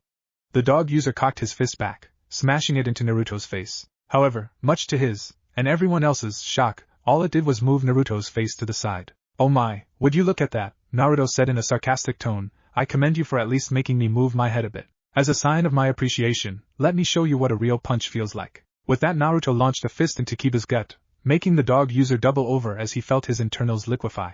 Then Kiba was sent flying back several feet, smashing into a wall and causing the wall to break. Kiba slowly fell off the wall as he curled up into a ball, trying to get his breath back. So who's going to win this battle with one hit? Naruto mocked. Because from where I'm standing it doesn't look like you can back up your words. Shut up, Kiba grunted as he tried to stand. It felt like all of his organs had been turned into mush. He winced and resisted the urge to whimper, though even through his pain-induced state, he couldn't help but wonder how Naruto got so powerful. I'm not gonna lose to you. Naruto laughed. You've already lost, you're just too stubborn to realize it. No! Kiba yelled, this is not over. I won't lose to a loser like you. Naruto was actually impressed when the dog user managed to push himself to his feet though, from the way his legs were shaking, it looked like he was nearing his limit. Using the last of his strength, Kiba jumped in the air and began to spin, Tsuga, piercing Fang. Naruto watched as the spinning drill-like form of Kiba flew towards him with a lazy eye. As Kiba closed in, Naruto reared back his fist. Launching it just as Kiba got in range, Naruto's fist smashed against Kiba's head. For a moment time seemed to stand still. Then, it irrevocably moved forward as Kiba was launched away. He ended up not just hitting the statue on the platform where the Hokage was, but was also blasted right through it. Kiba came to a stop on the other side as he hit one of the stairs. Everyone's eyes widened as they stared at the scene, many thoughts going through people's minds. What the hell? Temari wondered, shock clearly written upon her face. Her eyes looked like they might just roll out of her sockets, they were so wide. Isn't this supposed to be that idiot who had worn that ugly orange jumpsuit? When did he get so strong? When did he get new clothes for that matter? He beat Kiba like it was nothing, Kurenai thought in shock. How could the dead last of his class completely decimate one of the stronger students at the academy? She replayed the battle, which was less of a battle and more of a one-way slaughter, over and over again in her head, trying to figure out just what had happened. In the end, she came up with nothing. And Naruto-kun, what happened to you? Hinata asked herself. Truth be told, she was slightly afraid of this Naruto. While the blonde had always been loud and confident, he had never been this violent before. Worse still, he seemed to be enjoying it. You were never like this before. My Kikai are weary of Naruto, he is radiating chakra like a furnace, Shino thought. They are frightened. I will have to be careful if I end up fighting him. The power of that punch was even stronger than Lee's, Negi analyzed, yet there was no chakra put into that punch whatsoever. Man, Naruto's getting really troublesome, Shikamaru thought to himself, what a drag. What the hell is with this kid, Kankuro wondered. During the first stage this guy was nothing more than a loud-mouthed idiot, and 5 days later he's smashing people through statues with a single punch. Naruto was oblivious to all the thoughts running through everyone's head as he looked at Hate. Proctor-san, I believe you should call the match. Right, Hate blinked. The winner of this match is Uzumaki Naruto. Naruto nodded as he went back up the stairs, not paying any attention to the looks he was receiving as he made his way over to his previous spot and leaned against the railing. Not a care in the world. Rock Lee vs. Sabaka no Gara. Yes. Lee shouted as he pumped his fist in the air. It worked. It worked. I used reverse psychology to make everybody think that I did not want to go, and it worked. Woo! Many people began getting disturbed when Lee started to dance. Not only was he dancing, but he was dancing poorly. Naruto thought he looked like a worm trying to stand up with the way he was waving all over the place. Thankfully, Guy was able to knock the boy out of his horrifying dance. Shut up, Lee! Guy yelled as he smashed a fist into Lee's face. Lee was sent flying, corkscrewing and spiraling through the air, before landing on his back several feet away, but got up quickly as if nothing had happened, or this had happened so many times and no longer affected him. Naruto figured the boy had been smacked around so much that he was just using to getting hit like that. Maybe he's a masochist. Yes, Guy-sensei! Lee shouted. Alright, Lee, listen to me carefully. Lee took out a notepad and pencil so he could write down everything Guy said to him. Guy leaned in close. Watch out for that gourd on his back. There's something creepy about it. Everyone who heard Guy face faulted. Everyone except Lee, who looked at Guy as if he had just said the single most brilliant thing in the world. Of course, Guy-sensei, Lee said as he wrote that advice down in his notes. Naruto shook his head as he watched Lee jump over the railing and onto the stage. Lee got into the beginning stance for the Goken Taijutsu style, feet together with one hand held behind his back in a fist, while the other hand was in front, palms up as if in a welcoming gesture. As soon as Lee got into his stance, the cork on Gaara's gourd popped out and flew at the bowl-cut boy. Lee caught the cork and dropped it to the ground. There is no need to hasty, Gaara-san, Lee said, getting back in his stance. There will be plenty of time for us to show off our flames of youth. Sabaka no Gaara vs. Rock Lee, begin!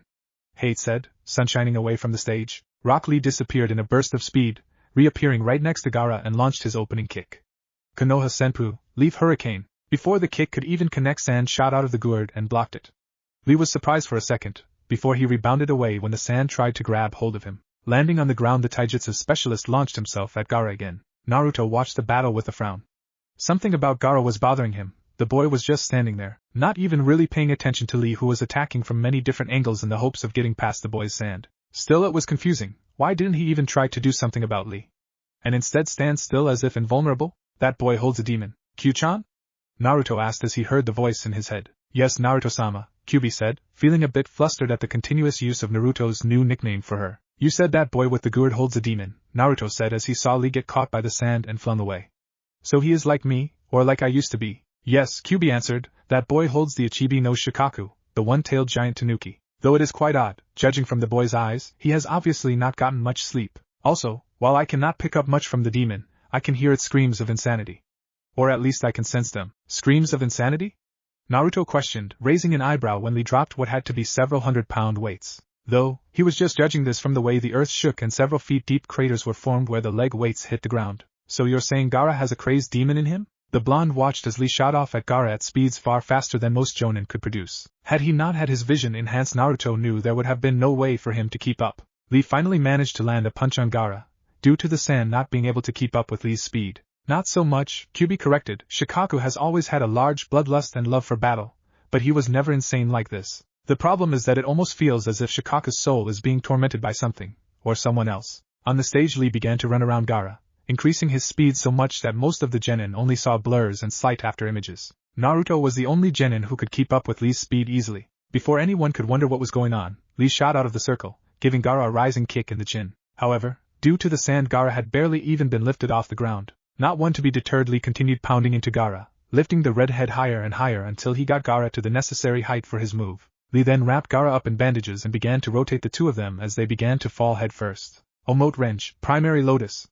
At the last second, Lee kicked off of Gaara, allowing him to crash to the floor. As Gaara crashed headfirst into the ground, creating a large crater and dust to rise, Lee landed on his hands, but was able to push himself into a back flip and land on his feet. Though, due to the damage done by using the double-bladed technique, Lee fell onto his backside. As the dust cleared, everyone was greeted with the sight of Gaara's battered body. At least that was what everyone thought, until the body caved in and turned into sand, revealing it to have been a clone. A malevolent and insane chuckle had Lee, turning his head to see Gaara standing behind him with a demented grin on his face. Gaara sent out a tidal wave of sand at the injured taijutsu specialist. Lee tried to dodge, but due to his injuries ended up getting hit, and found himself getting slammed into a wall. Several people winced as the sand tendrils wrapped around Lee's leg, lifted him up, then slammed him back down hard enough that the bowl-cut boy coughed up blood. This continued for quite a while, with Gaara finding more and more things to smack Lee again. The other boy began to look so battered many people were sure he would lose. However, Lee had one last trick up his sleeve. It took some work, but with a swift application of his strength via using his free foot to kick at the sand, he managed to break the connection. As he fell to the floor, Lee flipped around, landing on his feet and crossing his arms into an X position soon after. "Kaimon Kai, first gate, gate of life, open!" Lee shouted before a massive surge of chakra was released from the boy's body as his skin began to turn red. "Kumon Kai, gate of healing, open!" Even more chakra poured out of Lee. All of the previous wounds he had suffered began healing at an extreme rate. Naruto was actually impressed, while it was nowhere near his QB-induced healing, and couldn't even compare to his regeneration abilities now. It was still impressive for a human. "How many gates can he open?" asked Kakashi, looking startled at seeing a genin capable of such a powerful and dangerous kenjutsu. "5, said Guy, his voice proud. "Are you insane? Teaching a genin such a powerful kenjutsu? I don't expect you to understand," Kakashi said. "Guy, given that you refuse to train 2 of your students, it's obvious you wouldn't know what it means to help your genin achieve their dreams. So I won't bother talking about it." At being rebuffed by Mato Guy of all people, Kakashi growled and left within a sunshin, not wanting to be around others anymore. "Simon Kai, gate of life, open!" As the output of Lee's chakra surged even more, the bowl-cut-haired boy's skin began turning red. "Shaman Kai, gate of pain, open!" Veins began popping out of Lee's body. Naruto was able to see that the veins were actually his chakra coils thanks to his rinnegan. While he could not see the chakra coils themselves, he could see the chakra coming off of the boy. It was more concentrated along the veins. Lee shot off the ground with such force that the tile shattered under the pressure. Gaara didn't even have time to blink as Lee smashed a fist into his face. Gaara went flying back and Lee appeared behind him, using another rising kick to launch the sand user into the air. Then he did the same thing, this time sending Gaara to the ground with a heel drop. On and on it went, with Lee playing pinball with Gaara as he launched the boy from one side of the room to the other, moving so fast that only a few of the people in the room were even able to follow. Naruto frowned, even he was beginning to have trouble keeping up with the boy now. That was unacceptable. "I will need to train my speed when I get out of here," he decided. "No human should be faster than me. Hell, I'm not going to let a demon be faster than me, so I won't allow some mere nin-gen to be." "Don't worry, Naruto-sama," Kyubi reassured her master. "I will help you increase your speed, along with everything else." "Ah." Naruto gushed over the seal. "You're so sweat, Q-chan. Maybe I should give you a reward for such dedication to your master." While he could not see Kyubi's blush, thanks to her fur being red and her being hidden inside his cloak, he could feel the heat she was radiating. Just thinking of how embarrassed she was made him grin. Finally, Lee launched Gaara back towards the ground, stopping the sand user's momentum a bit when he wrapped his bandages around the Suna genin. "This is end. Taman Kai, gate of limit, open!" The two went spinning once again, only far faster than before. It had gotten to the point where the air around them had gotten so displaced that the two looked like they were in a tornado. "URA range, reverse lotus." The two crashed into the ground. Thankfully, Lee managed to push off and land safely, though he was too injured to even move anymore. All he could do was lie on his back, panting heavily as his droopy eyes looked over to where Gaara had crashed. Everyone wondered if the odd boy with the bowl-cut hair had won.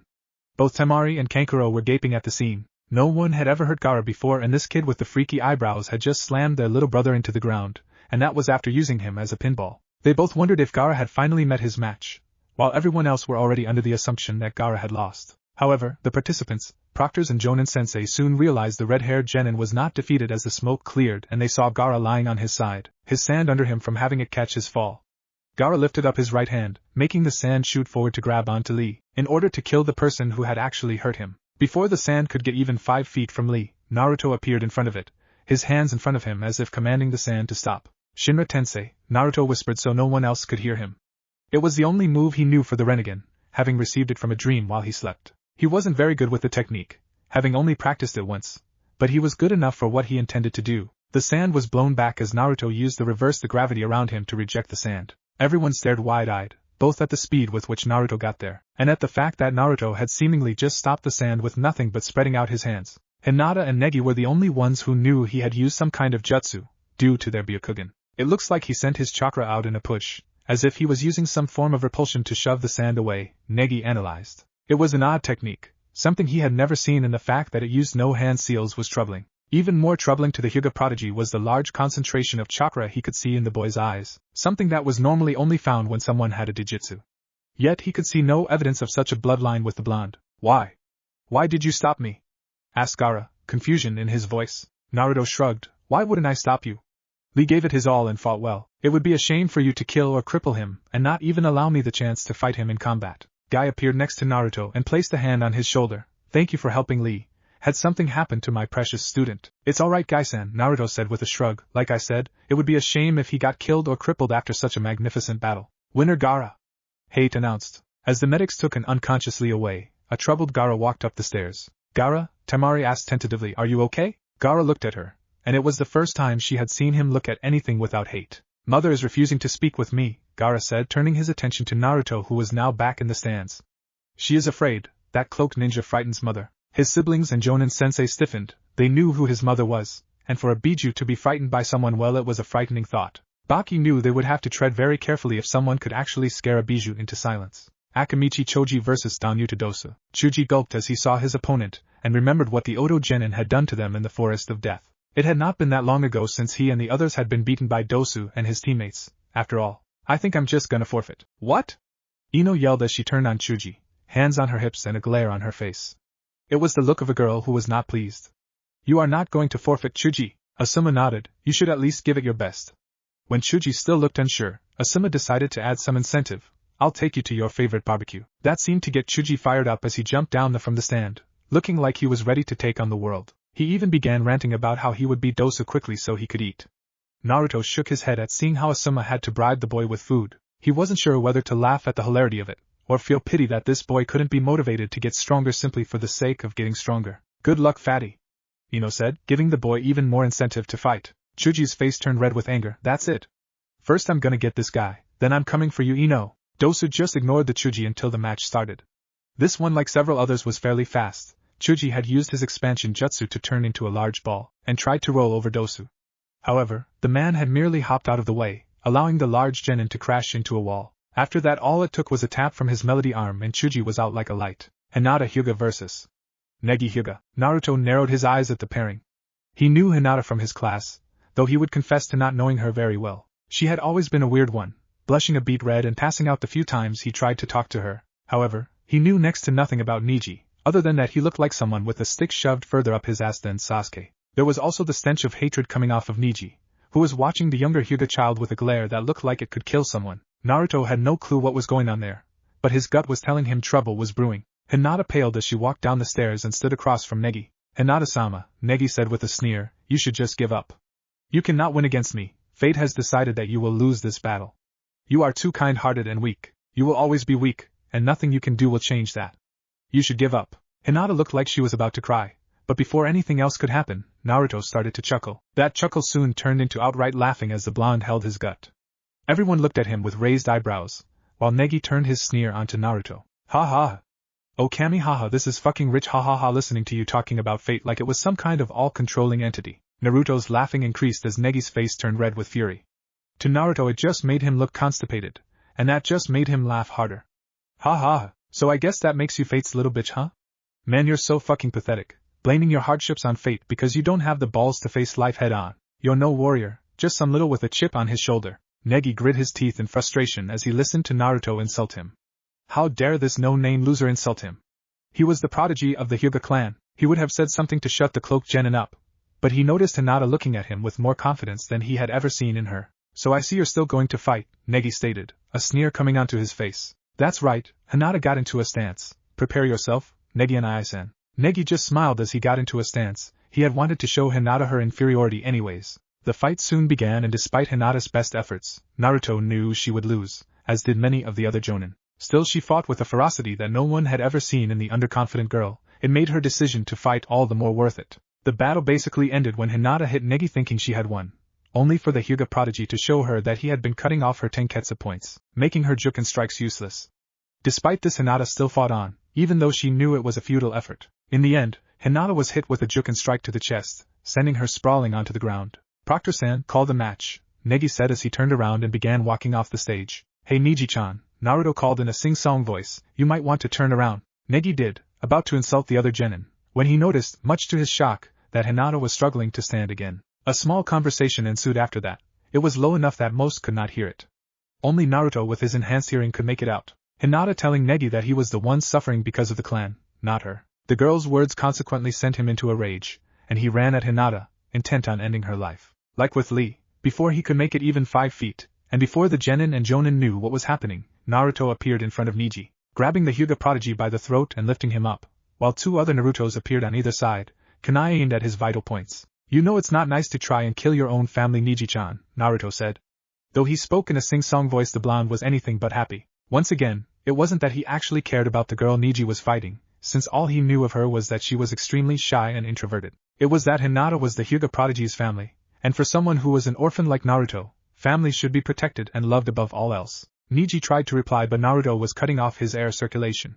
He tried to juke Naruto, but the other genin merely swatted his hands away with impunity each time. Behind Naruto, Hinata had finally fallen, causing the medics as well as Hinata's Jonin sensei to rush to the girl's side. Consider yourself lucky we're in a tournament, and killing you would disqualify me, Naruto said, otherwise you would not live to see the next day. Naruto dropped the boy who had been starting to turn blue.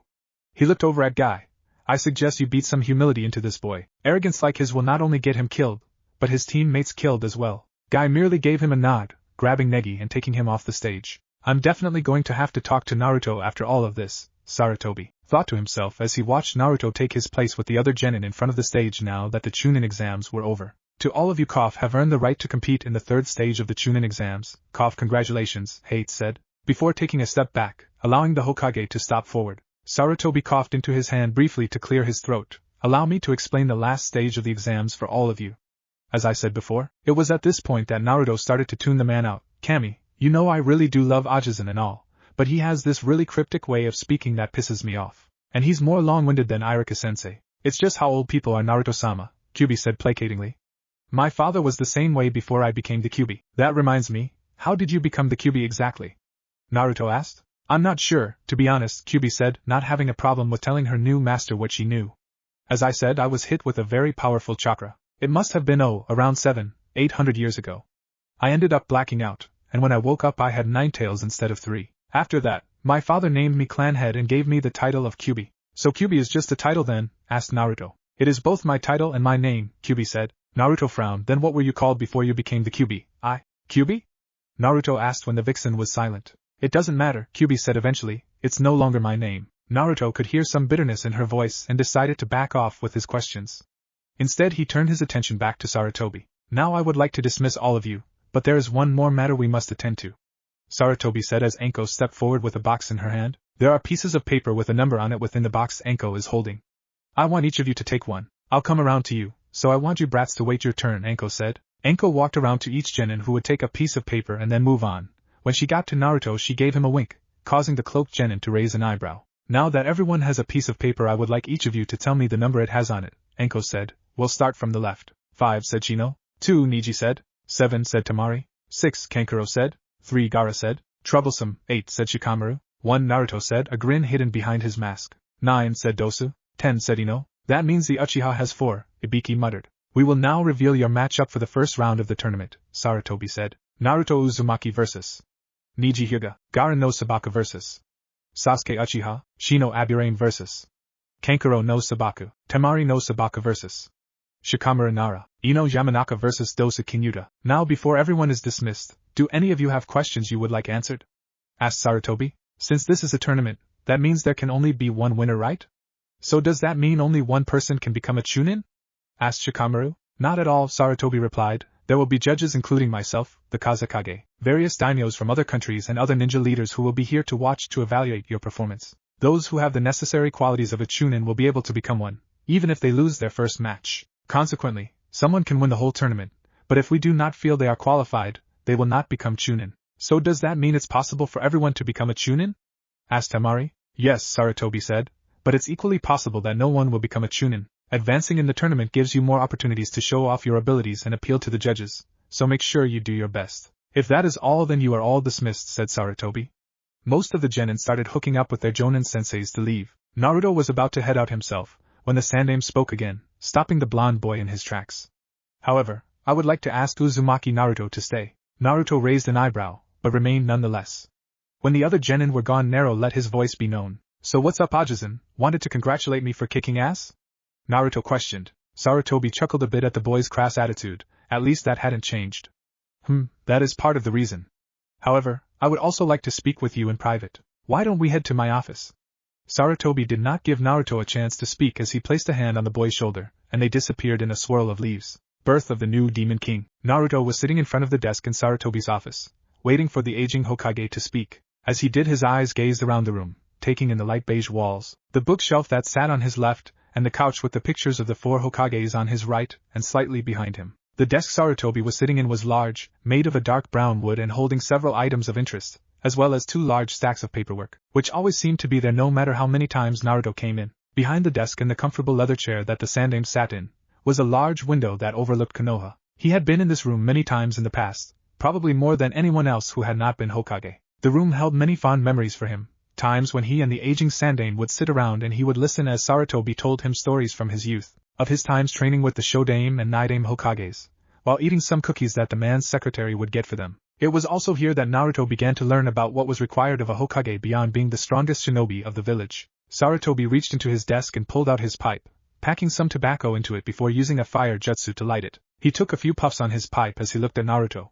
He sat there, silently contemplating the young man for a few moments before speaking. First, I would like to congratulate you on your victory in the second stage of the Chunin exams, Sarutobi said. You showed a rather impressive amount of strength to do what you did, and the timing of your last attack was impeccable. The Sandaime was of course speaking the precise timing required to hit an Inuzuka while they were using the Tsuga technique. In order to do any damage and not receive it in return, someone had to precisely time their attack to the exact moment the Inuzuka makes a full revolution. Thanks, Naruto replied, but we both know that's not the reason you called me here, is it, Ajisen? Quite right, Sarutobi said, wondering a bit about the boy's increased perceptiveness. He better than anyone knew that Naruto had never been stupid, but just because Naruto wasn't dumb, didn't mean he was perceptive. Before we begin, could you take off your hood and mask? Kyubi, Naruto said. Already on it, Kyubi replied as she cast the Kitsune illusion to become invisible. Normally such a burst of Yuki would have been clearly felt, but being near Naruto, who had nearly 4 times more Yuki than Kyubi did after his transformation, no one felt it. Naruto reached up and pulled down his hood, revealing his now long spiky hair which moved into his cloak. Then he pulled off his face mask, revealing his now lean and slightly aristocratic features. Sarutobi was surprised to see that the boy looked almost exactly like his father now, with the exception of his longer than average canines and that his hair was obviously far longer than Minato's had been. It was even more surprising to see that the boy's whiskers were gone. What happened to you, my boy? Asked Sarutobi, shock clearly evident in his voice. You look older? Naruto finished for him, smiling a bit. I know. I can't honestly explain what happened because I don't know myself, he lied. While the blonde demon shinobi may trust the Hokage, he didn't want word about what he had learned getting out until he was ready to face anything that might come his way. All I remember is fighting that freaky lady who could summon snakes. He watched as Sarutobi stiffened. The next thing I knew was that woman smashing her hand into my gut while shouting some kind of jutsu. After that I was knocked unconscious, and when I woke up, I looked like this and felt nearly unlimited power at my disposal. Sarutobi tried to understand what was going on. The snake lady, as Naruto called her, was obviously Orochimaru. Enko had told him what had transpired between her and her former sensei in the Forest of Death, and he knew that his former student had marked the young Uchiha Sasuke with his Juninjutsu, Curse Seal. But it was obvious he had done something to Naruto as well. If what the blonde said was true, then he had most likely tampered with the seal somehow. That could be very dangerous to Naruto, especially since no one aside from Kushina and another Uzumaki would have the same knowledge of sealing that the Yondaime had. Naruto-kun, may I see your stomach? Sarutobi asked. It is possible that ninja tampered with the seal that holds the Kyubi. Naruto shrugged before pulling off his cloak, setting it on the chair as he lifted his shirt up, revealing his stomach. Channel some chakra please, the old Hokage said. Naruto began doing so and Sarutobi was once again surprised when nothing happened. He could feel the chakra circulating through Naruto. It was impossible not to feel that maelstrom of energy that surrounded the blonde. Yet the Hack no Fuin Shiki, 8 trigram sealing style, that held the Kyubi was not visible. Had something happened to the seal? Did it break? But if that were the case, then Naruto should be dead and the Kyubi would be free. Or dead as well. He would have to get Jiraiya's opinion on this. If something happened to the seal, he would be the one who was most likely to figure it out. What Sarutobi did not realize was that the seal was gone, because Kyuubi was no longer in the seal, so it had nothing to hold. So, any problems, Ajisen? Asked Naruto. No, Sarutobi said at last, no sense in worrying the boy when he himself had no clue what happened to the seal. No problems, you can go now. Naruto put his shirt back down, and shrugged his cloak on. I should probably tell you I'm not gonna be in Konoha this month, Naruto said. I have some ideas for some new jutsu, but all of them are fairly destructive. So I'm going to be heading outside of Konoha to train. Sarutobi looked at the boy. I suppose that is fine, he said at last. There was nothing in the rule books that said a ninja had to stay within Konoha during the month training period. It was unusual for a Konoha ninja to leave, but not unheard of. Just make sure you're careful. Naruto gave the old man a grin. Hey, it's me. Sarutobi watched the blonde leave and sighed. That's what I'm afraid of. What if Naruto has Sharingan and Rinnegan Chunin exams? And thanks for watching my video till the end. If you enjoy this content, then do consider subscribing to my channel. And leave a like if you guys need the next part. Comment down, and thanks for watching the video, and see you guys in the next video.